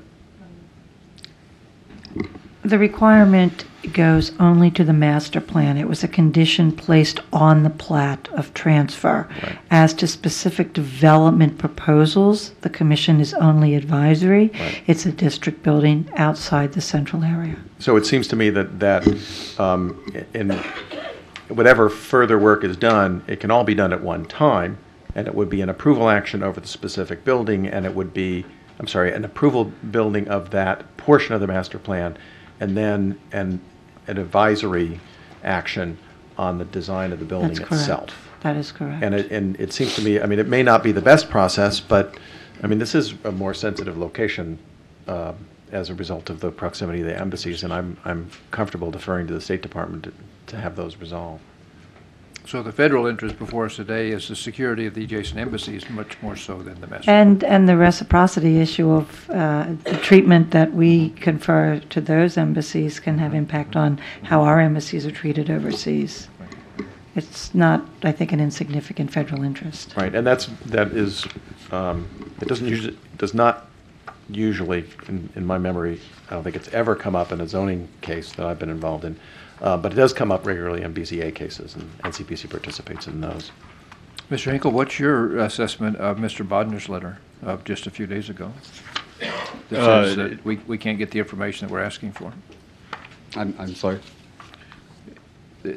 Mr. Bodner writes that the university has been unwilling or unable to provide information that would allow them to complete their security assessment. Well, I think it's an issue of where they are in design of the student housing. So there's just not sufficient information at this time. A point of clarification. The master plan, as it's presented to us now, has a zone, not a single site. The zone extends from Van Ness Avenue over to the gymnasium building, the entire width. The footprint for a prototypical building as shown in these products takes up half of that area. So it would be possible in approving this master plan to locate the student housing anywhere in that zone, including putting the athletic fields on the corner where the student housing is shown in the exhibit. Is that correct? So I would say it's possible. Using the athletic field to buffer, if you will, the housing. Yeah, what we're doing is we're approving a master plan that zones the property, allows them then to come back later with more particulars to site that building, at which point they may have those conversations with the State Department to come up with a suitable solution. I think I'm going to jump in here, folks. I think if you read the State Department letter, you're correct, Mr. Hart, that they've shown a sort of an area that they've deemed to be suitable for housing. But the State Department letter, and as Mr. Hinkle has pointed out, Van Ness UDC is at a point in their development of the housing where they're not far enough along really to have specific information to present to the State Department. So I don't think it's a matter of they don't want to or they're being difficult. I just think it's the reality of where they are in the process. The problem, however, if you read the State Department letter, is there is some underlying concern regarding whether or not that area is appropriate for housing as a use. It goes beyond just where the buildings are located. And I call your attention to specifically to the last paragraph of the letter. The department's concerns are focused nearly exclusively on the proposed location of a dormitory in the southwest corner of UDC's campus. These concerns are significant, and it is possible that the department will never be in a position to endorse or support the construction of a dormitory at that location currently proposed. So it's not just the specific design of the building, but there are some concerns about that area as being appropriate for that type of use. Please note that that paragraph goes on to say other alternative sites on the campus would be acceptable in concept to the But State is Department. the State Department citing security concerns, or is this a matter of? It's both the issue of its protection, the obligation to protect the adjacent embassies. Right. So that is a security issue. I guess bottom line, yes, it is a potential security issue. The concern, I think, goes to, and I believe we have a State Department rep here. Maybe you'd like to bring them up. Mr. Chairman, is that? Yes, that's fine. Right here. I don't seem to have the State Department letters. It doesn't say. Is it rowdy teenagers or is it people with weapons? Maybe you could start, could I ask, I guess you, sorry. Please Mr. introduce Chairman. yourselves. I'm sorry. Hello, I'm Hank Alday, and I'm Chief of the Real Property Management Assignment Utilization Branch at the State Department. I overlook the chanceries at the ICC there at Van Ness, and I'm prepared to answer whatever questions. Thank you, Mr. Aldag, for being here. Mr. Gunt? Could you describe what you're afraid of? Well, right in that particular area, well, let me back up a little bit. First off, we've had a great relationship with UDC. Going back a number of years ago, we actually used the ball field for the staging for the Chinese embassy, and through the years we actually redid the sidewalk, and we have had a good relationship. This isn't about any issue that we have with UDC. It is really about the appropriateness of the use that you're planning to put in the corner. Right in that particular corner area, we have China, Nigeria, Pakistan, Egypt, Israel, and Singapore. And with Pakistan and with China and with Egypt, we sort of have aggravated places around the world. Part of the Geneva Convention that we actually had set up the ICC, that's the International Chancery Center, on, was that we would basically have an appropriate place for putting the chanceries in Washington, D.C. And we actually want to continue having an appropriate place. Sir, I think Yeah. we understand what your concerns are, Right. and understand that there's not enough specifics yet for you to evaluate. I'm just trying to get a sense of what is the conceivable threat that is posed by a residential use at that site. I'm just trying to get a sense. I can't imagine what it is, so I need your help. It's probably less than 50 foot from the Chinese embassy's back side of their building. They don't have a standoff. We have a fence line that is 10 foot off of the road, and where you're almost building up to the road. So I mean, there's not a lot of room in between these buildings. What happens if there's an incident that is actually at the chancery itself? And So you're worried about the safety of the students? Absolutely, we are. So that's the concern? It's not a security threat to the embassy, it's that the embassies are a threat to the university? Well, not only that with the children, but also with the way that it will change possibly the effect in the neighborhood of where we are. I mean, you're going to be so close with 600 rooms that it does require us to actually look at it and look at it more appropriately. We're not just talking about having sort of a bad situation with a dormitory. We're talking about internationally, if they get upset, we have a problem overseas that affects the whole United States. And What we is are the worried threat? about that. I know. Yeah. I know. I'm just trying to get you to help me understand what's So- the range of threats that you are concerned about. I understand that if we don't properly evaluate it, that in and of itself could be an international incident. I just want to understand what is the threat that you think is posed by the residential use there. Well, and is it a threat or is it a matter of propriety with a bunch of, hammered teenagers running around and being generally inappropriate? Teenagers will be teenagers. Right. So we have that. Yeah. So is that part of it, or is it that It's a university. They've it's located next to a university. It is located, but in our letter we put a suggestion if we could just move it anywhere else in the university, but up, not in But that sir, corner. we have all that in front of us. But Right. help me understand the threat I'm trying. that you're worried about. Well, I think it could have the possibility of changing the nature of our ICC. You're going to have a lot more people. You are going to have at night, nighttime activity. The population pressure on the particular university, we think will have an effect on possibly our side. An effect is not a security risk. So you're just talking about the normal concerns that any residential neighborhood would have about this? It's not a security issue. Well, yes, it is. I mean, you're gonna have more people walking around.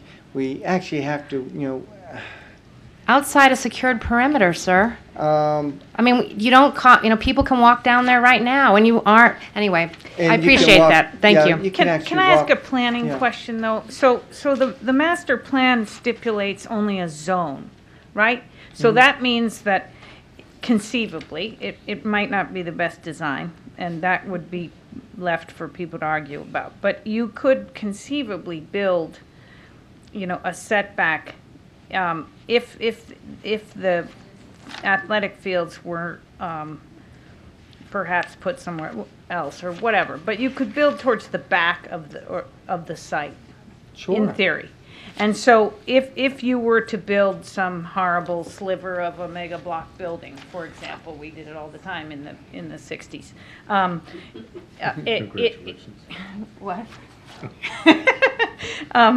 It That was the would. 70s, I'm huh? trying to get at what the problem is too, because so is it that you would have an unsecured building?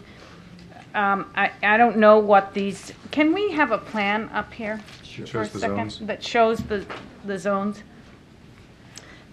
So I don't know what the linear footage is. Well, you're looking at. Okay, so in the orange zone, let's just say that a dorm were built, in a north. I'm looking at a north-south axis, as close to the academic zone as it could get, but just for grins. Right. Would that be still an issue? And candidly, we would still need to study. Our diplomatic security people would like to study, how high the buildings will be, what they're made out of, how many windows they have, how much overpressure they can take. There are a lot of those are the concerns that we'd also need, not only just where it is set on the site. So you're not saying that it is not possible anywhere in that orange zone to build. You're saying that you don't know enough. And we would have to and study. That you'd have to look at. Yeah. So because that's a sort of a normal function of master planning at this level, we don't know right? where the travel patterns are, where the doors are. We don't know how high it is. We don't know how big the windows are. We don't know what even the building structure is made of, steel or brick, block, or whatever. There's a lot of things that we don't know, and that is what we would actually need to know before we could, give really an opinion. But you're not saying, or are you saying, that at this point the State Department would frown upon building anything for student housing in that orange zone? We would wish it would be somewhere else, if you're asking You that. would frown i.e., upon the athletic zone looks pretty good. We would just have to study it. Can I also clarify, could we, what if the academic zone was cheek by jowl to the border of the campus, a 6-story classroom building, a 6-story office building? Any problem with that? Our diplomatic security people thought that would actually be a better building instead of being in that corner, just because of the nature of it. But we would even study that too. So you have a particular objection to housing and less to other uses in that same location? Yes. Okay, and what is the difference in terms of the risk, in terms of housing? Why is housing so risky for the embassy? Well, housing, basically has activity, in a dorm 24 hours a day. I mean, the kids. What is the security risk, sir? Not who disturbs your, your peace. I mean, is there a security risk or no? We believe that there is, and that it needs to be And what is the addressed. difference between a housing use and an office use in terms of security? The office use might have more people in it, much more dense. And I do agree, and there are office buildings that are just right across the street, over by where the metro is. The student housing, though, actually, does have some, it has given us concern, and we want to study it.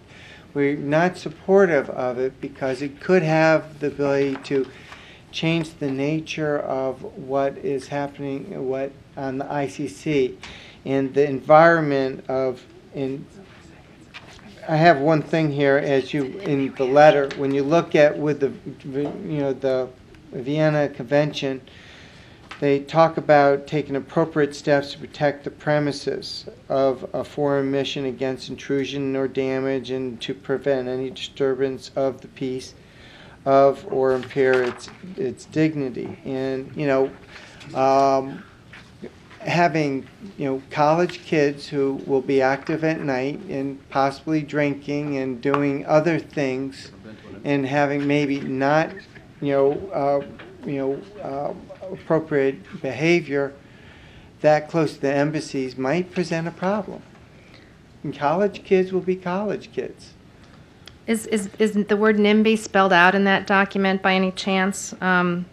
I think you've made your position clear, but I will just say, and I'm not even saying it's not an illegitimate position. I think what you've presented absolutely is a legitimate position. I just wish it wasn't couched in terms of security. But this has an effect on our diplomatic relations in the world, and especially these particular chanceries. We're worried.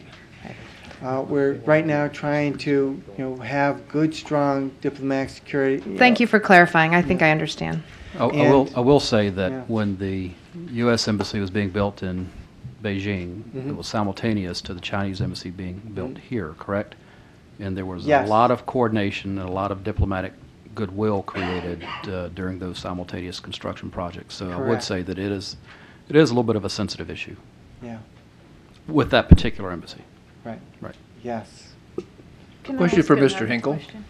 What's the maturity of the UDC master plan? My staff attempted to do some research, and all they could find was a 21-slide PowerPoint presentation. Have you seen a physical document that has more than just a few site plans in it? Is there some additional narrative? I'm just trying to get a sense of how mature the master plan is.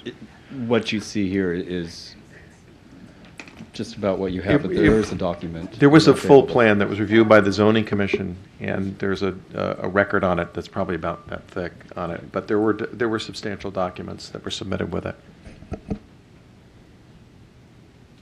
Any further questions? Yeah.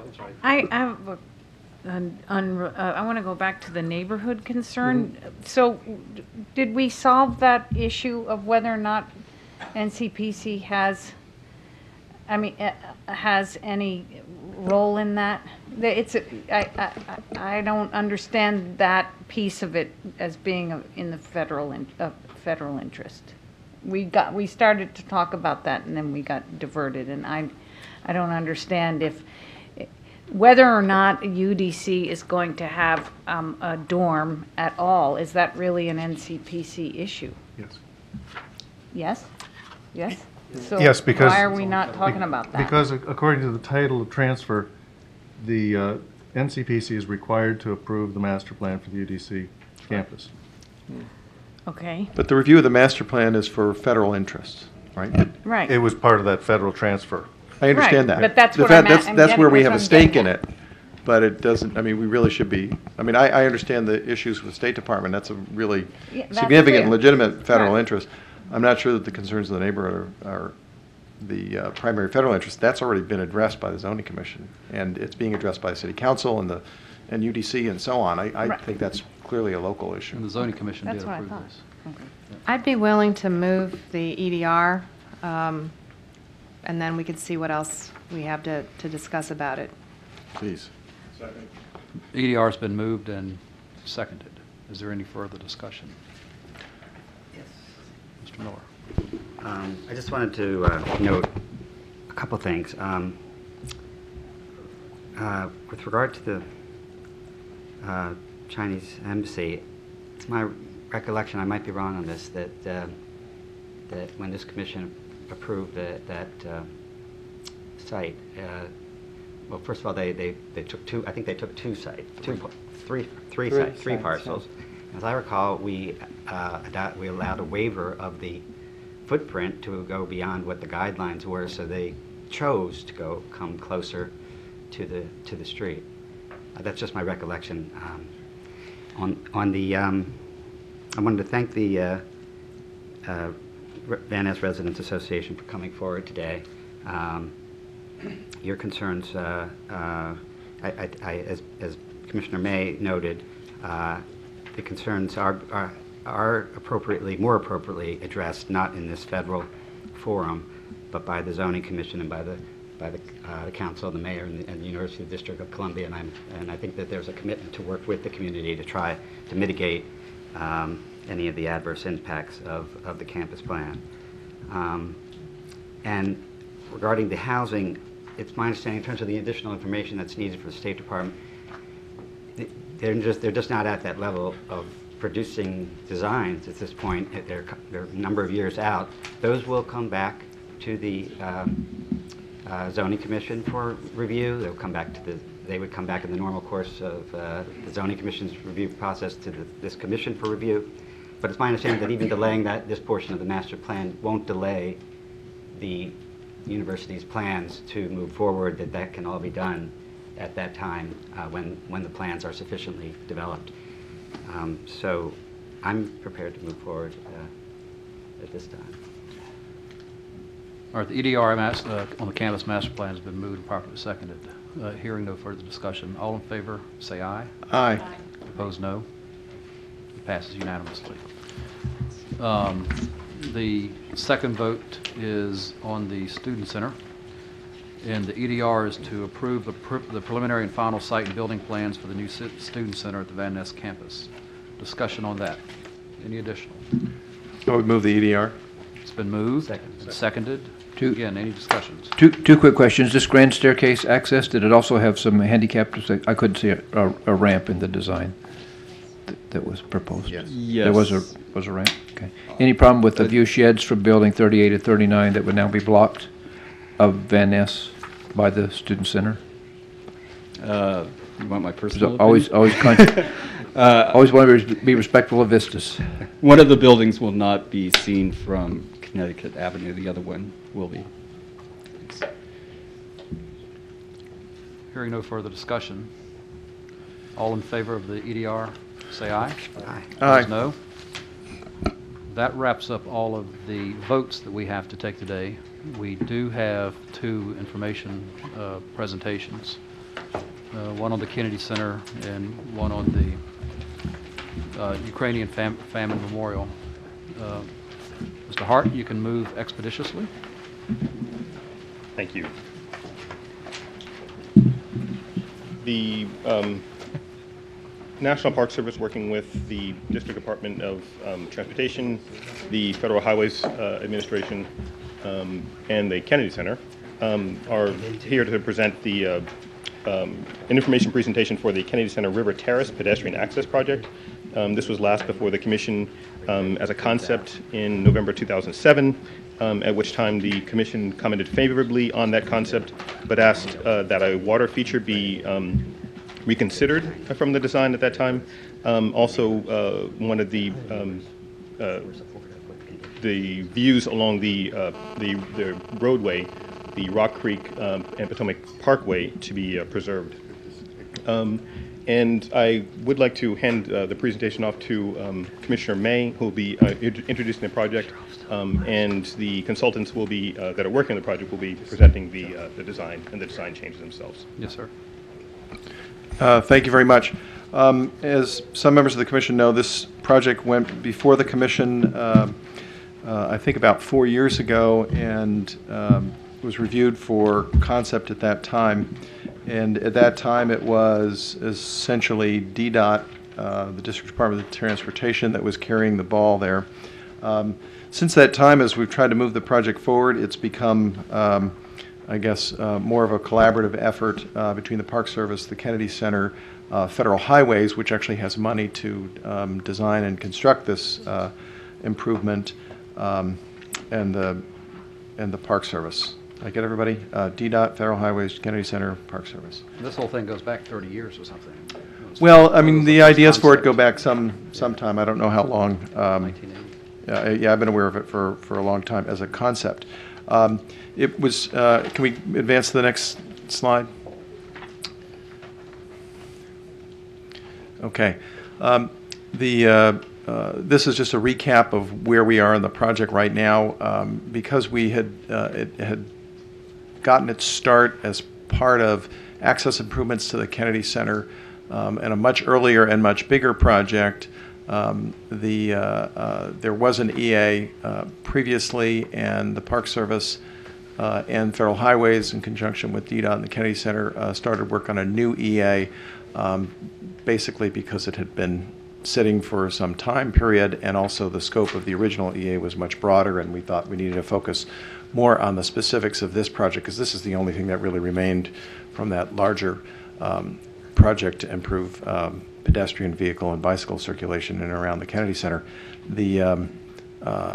Also because the action here requires a limited transfer of jurisdiction of a portion of the Rock Creek and Potomac Parkway to the Kennedy Center so that the structures can actually exist on that land. And we thought it necessary to do the EA. So that is now in development, and the EA will be released shortly. Can we go to the next slide?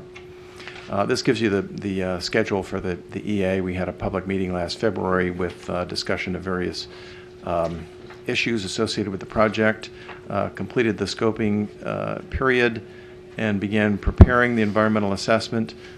We will be having a Section 106 consulting parties meeting shortly. That was, I think, delayed for some time. We kicked it off with the environmental assessment, but it was delayed for some period while we worked, while Federal Highways worked on a determination of eligibility for the Kennedy Center itself as part of the Section 106 process.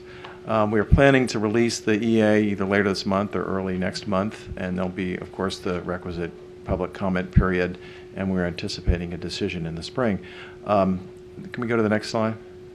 I should note that the environmental assessment will consider a number of alternatives, not just the design that we're showing right now. What we're showing right now is the design that was previously presented, and as it has been modified and approved. This is the alternative that at this point will likely be the preferred alternative, but that won't be an official judgment until the environmental assessment is released. But we have, as I said, looked at a number of alternatives, including a stairway that would go directly and straight down toward the river, but that has a number of physical complications that make it a very difficult project to achieve. So anyway, this is the larger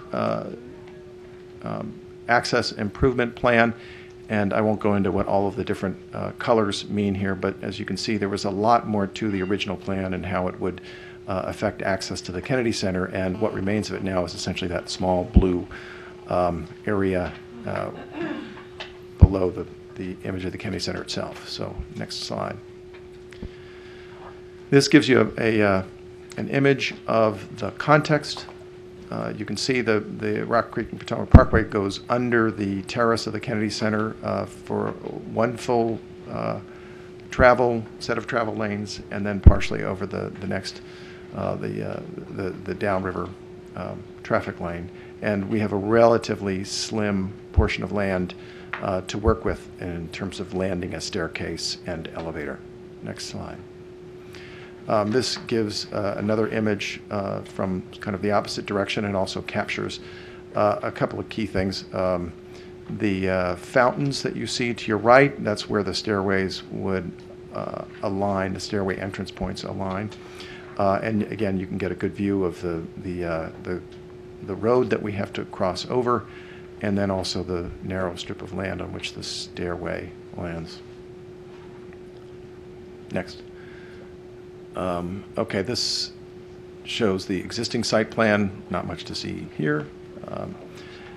This slide is important because it shows that we have the 11-foot existing trail, which needs to be maintained, then the 35-foot strip of land, which could be used for landing a stairway and elevator, then the 20-foot span, and then also the height that needs to be made up, which is 25 feet or so, roughly.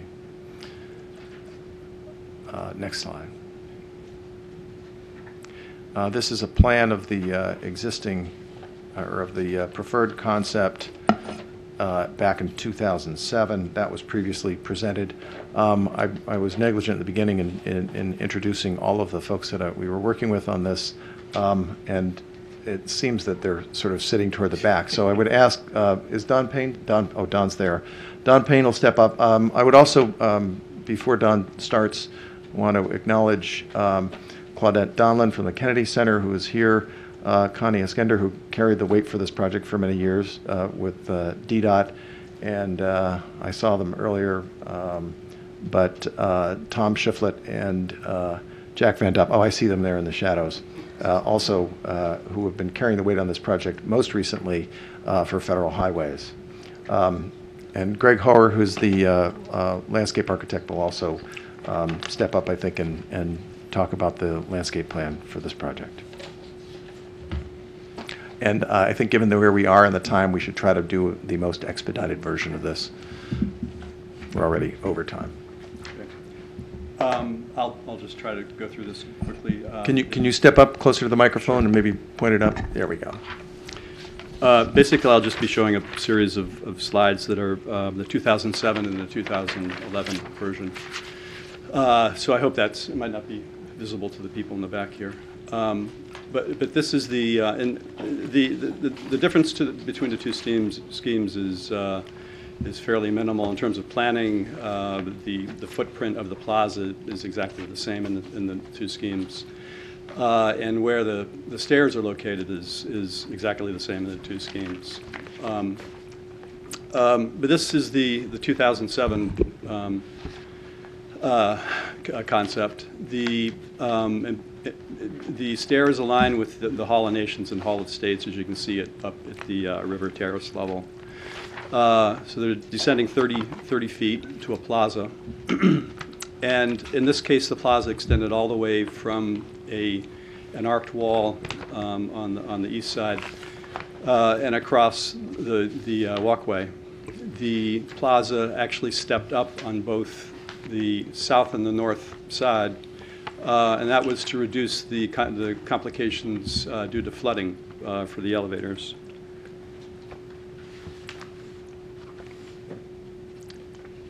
Let's see. Do I point this, I guess, over here? Yeah. And again, this is the 2007 version. You can see the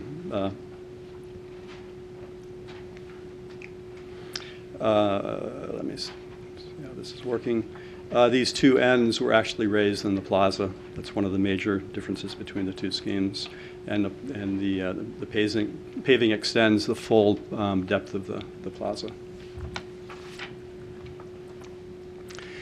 The 2011 version, you can see same footprint, same stair location.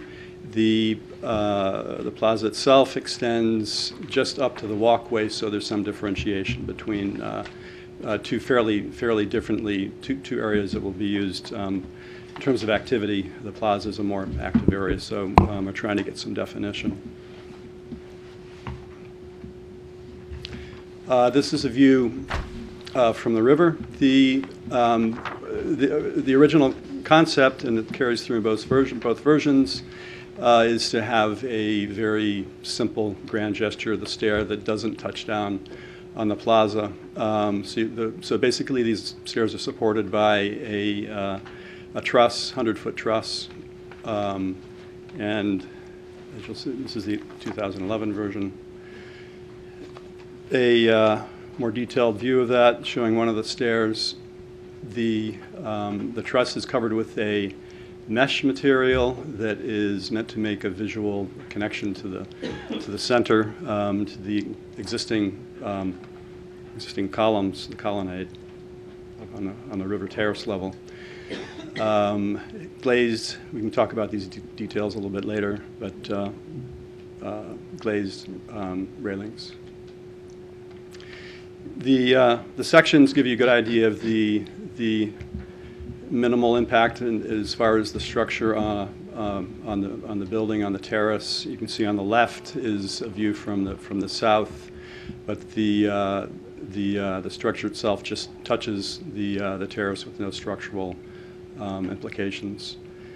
On the right, a section through the center of the plaza. And at the center of the plaza, it's fairly close to the road, but as you step away, there's some distance between the road and the plaza. But the wall serves as a buffer between the road and the plaza.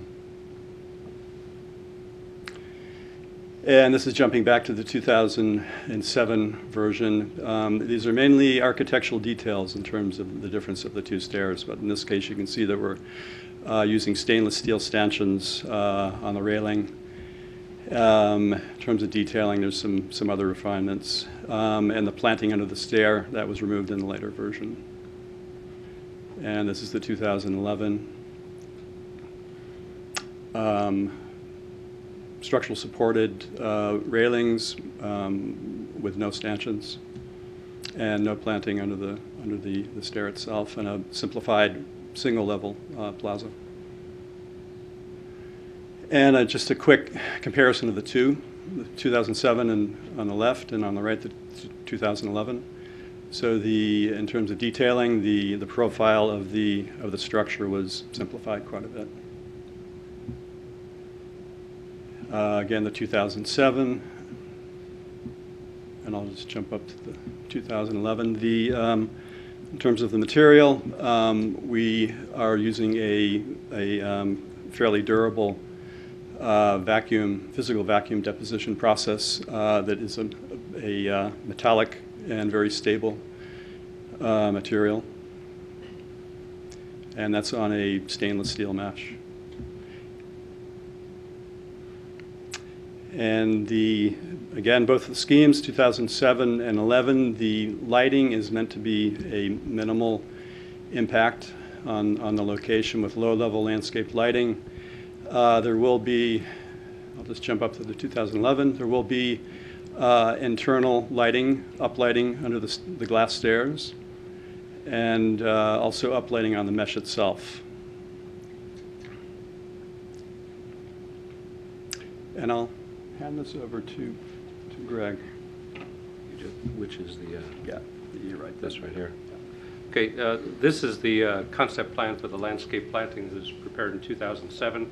The key elements here are that between the two stairway landings was very symmetrical planting of trees, and then trees behind the wall, between the wall and the parkway, and then north and south on the lawn areas. The 2011 scheme now is an asymmetrical planting, has less trees in the plaza, and also will continue to have trees north and south of the plaza, and probably not too much planting other than ground cover or turf between the back of the wall and the parkway. Again, as Don had indicated, the plant material that had originally been beneath the stairways in the 2007 concept has been deleted. And then also along the face of the curved wall at the rear of the plaza, we're looking at the potential of planting ornamental grasses there, but that's still in a design concept mode. You can see here also part of the hardscape, the delineation of the walkway, the trail adjacent to the river. It will be a different material and different color than the paving material, the granite panels or pavers on the plaza. And we're also looking into the feasibility of some washing of light on the face of the granite-faced curvilinear wall. The only other thing that we will be looking at that I haven't mentioned is benches. Some of our schemes have benches in there. We know we have to deal with that in terms of issues with people spending too much time sleeping there or even skateboarding. So those are issues that we'll be dealing with as we get further into design. And that's about it. I think advance, do we have one more slide? Do we? Sorry. Yeah. Well, it's just a repeat of the earlier slide. So if anybody has any questions. Just two. One is if you want to make a architectural statement with the mesh, we know some people that have some expertise with wire mesh tapestries that we could introduce you to. Yeah, we know them too. We'll hook them up.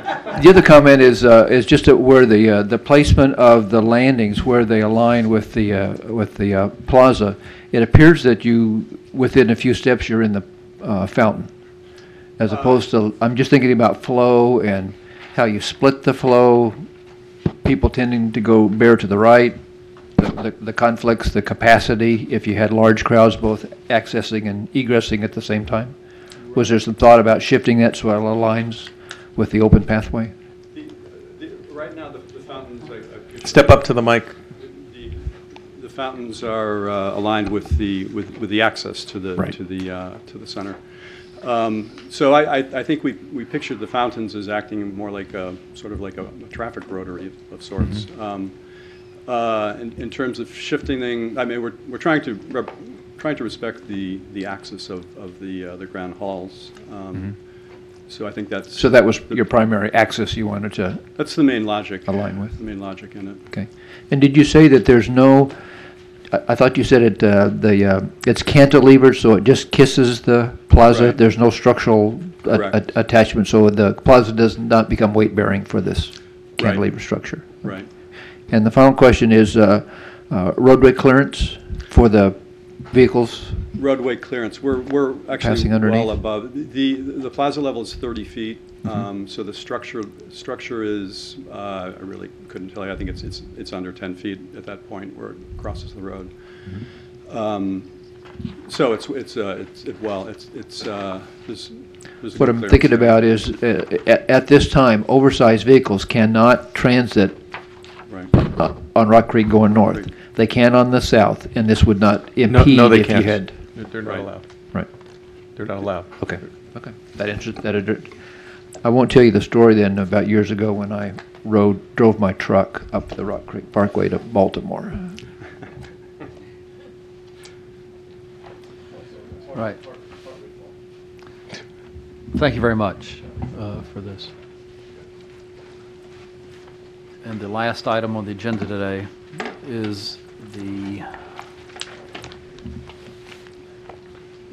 information item on the memorial to the victims of Ukrainian man-made famine, 1932-1933. Ms. Kelly. Good afternoon. The Park Service has also requested to do an information presentation on the memorial to the victims of the Ukrainian man-made famine of 1932 to 1933. And in the interest of time, I will skip my introduction and pass it over to the Park Service. I would like to note that at your place is the commission action for the site of the memorial, and it has the design guidelines that were approved at that time.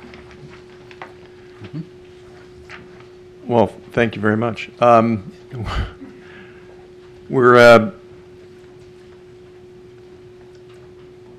We were hoping to actually present this for comments, for review with actual comments from NCPC, but there were complications with that. So instead, we're doing this information presentation so that the commission is aware of where this is going. We are actually will be in front of the National Capital Memorial Advisory Commission in a couple of weeks with this design, and so at least some of the folks who are here will be able to review the design and that venue as well.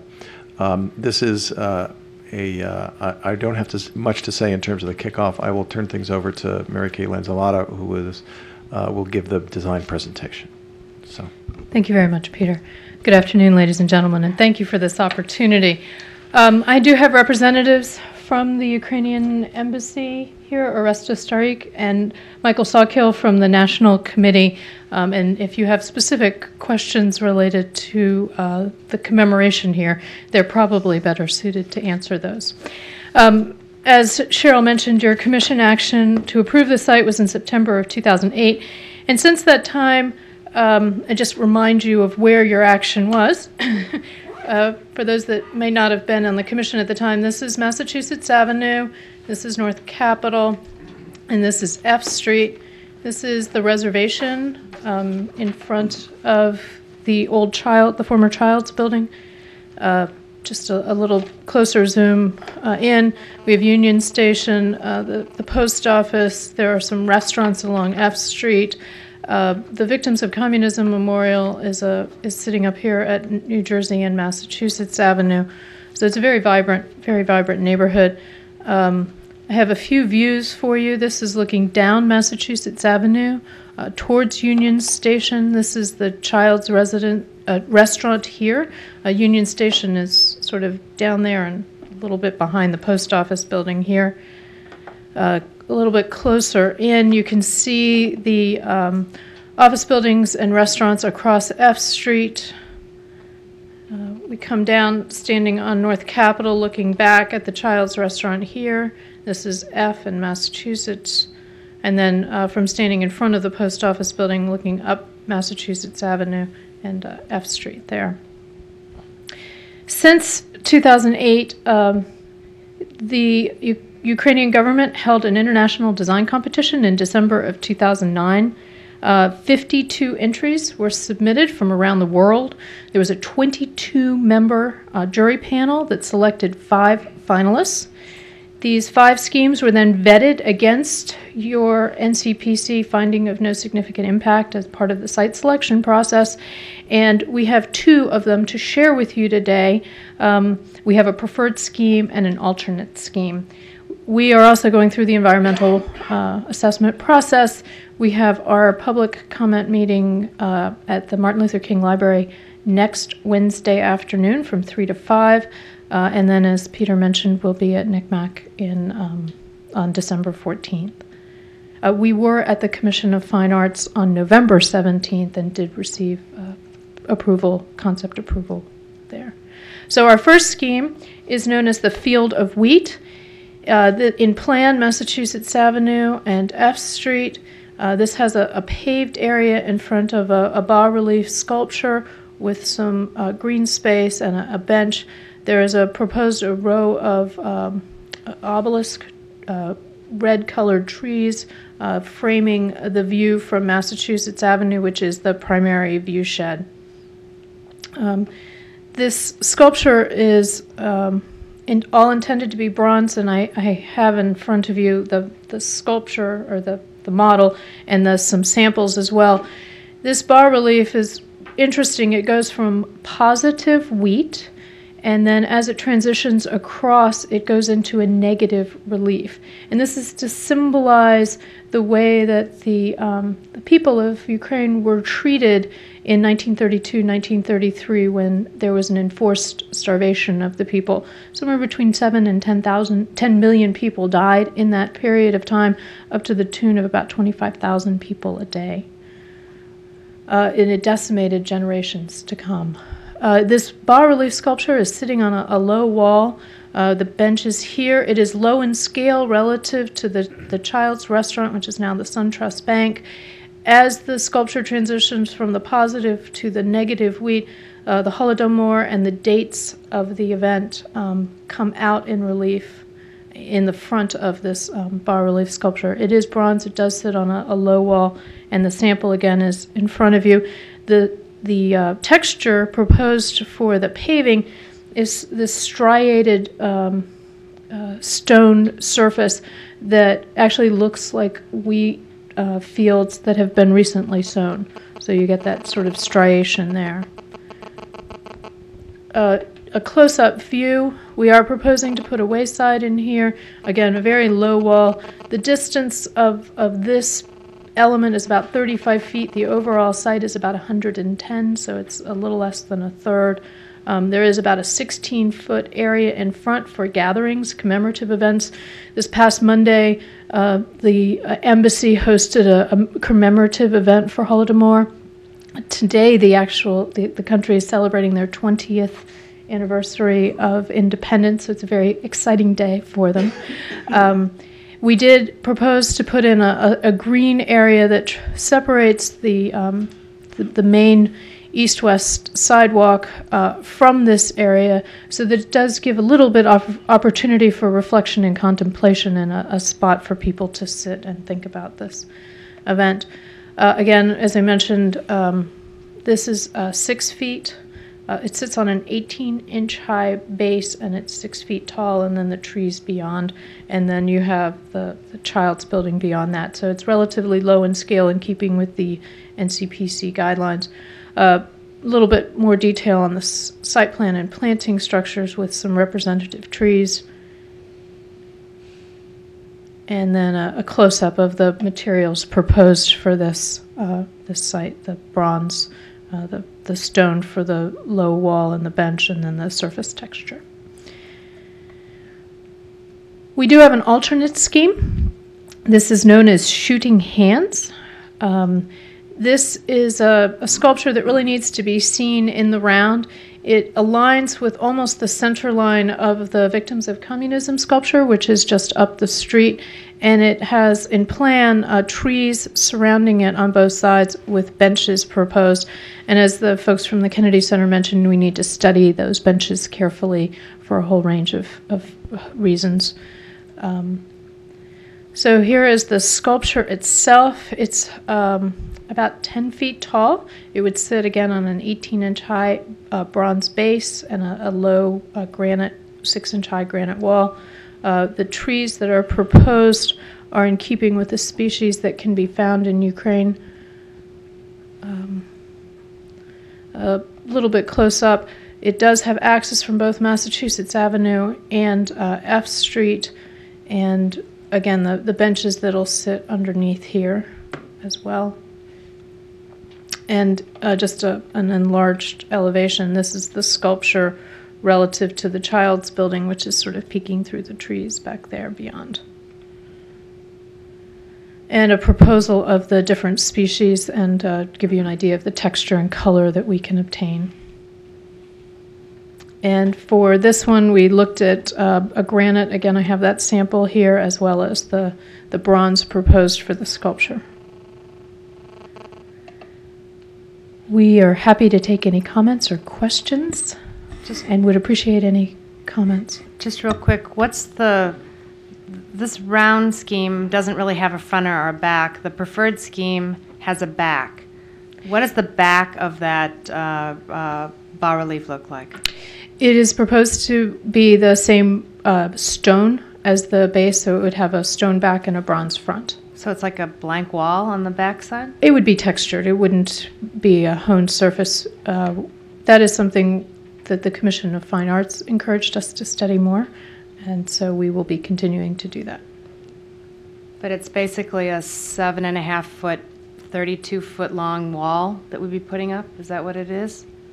Yes. On F Street. On F Street? Mm-hmm. There's an author who I could quote who called those blank walls kind of an act of civic vandalism. I might state a preference for this version. Yeah, I would just say that it's not unprecedented for memorial sites. The Japanese, I forget the name wrong, but that memorial includes some significant walls, and it really is kind of one-sided. That has to do more with the site. I would also say the idea of creating some separation between this memorial and what's happening on F Street may actually be advantageous. Exactly. So. With outdoor seating. Yeah. Any other questions? Question about the vegetation. Does the red obelisk European beech also have some connection to the Ukraine, like the Yes, sir. beeches and the They do. hornbeams that the... Okay. This is another species that is found in Ukraine, and it has a nice contrasting color. There are a lot of other green deciduous trees in that area, and I think this would help to separate and segregate and identify this as a special spot. Help me with the language. Holodomor means man-made famine as opposed to natural Yes, sir. famine. That's the translation? There's actually a more elaborate translation, which I'm not allowed to give you. Okay, I understand. What's the nature of the victims of communism memorial that's just down the block? How's it That depicted? memorial represents over 100 million victims of communism, and that is What is worldwide. it? Is it a bas-relief wall? Is it It a is statue? a sculpture in the round. Sculpture. It is if you remember the Tiananmen Square sculpture, Mhm. it is a replica of that at a much smaller scale. Other questions or comments? Hearing none. Thank you very much. Thank you. Mr. May, thank you. And we've had a long day, a couple of very interesting projects that required some in-depth discussion. And I think the applicants certainly got their money's worth today. On the Kennedy project, did we acknowledge Ms. Feldman's written input? Were we required to do that? Is it just submitted We're not. for? Some of the items that were raised were indeed addressed, I believe, in the presentation. Right. So, but for the record, Ms. Feldman's memo was distributed to everyone. Okay, hearing no other discussion, thank you very much, and we are adjourned.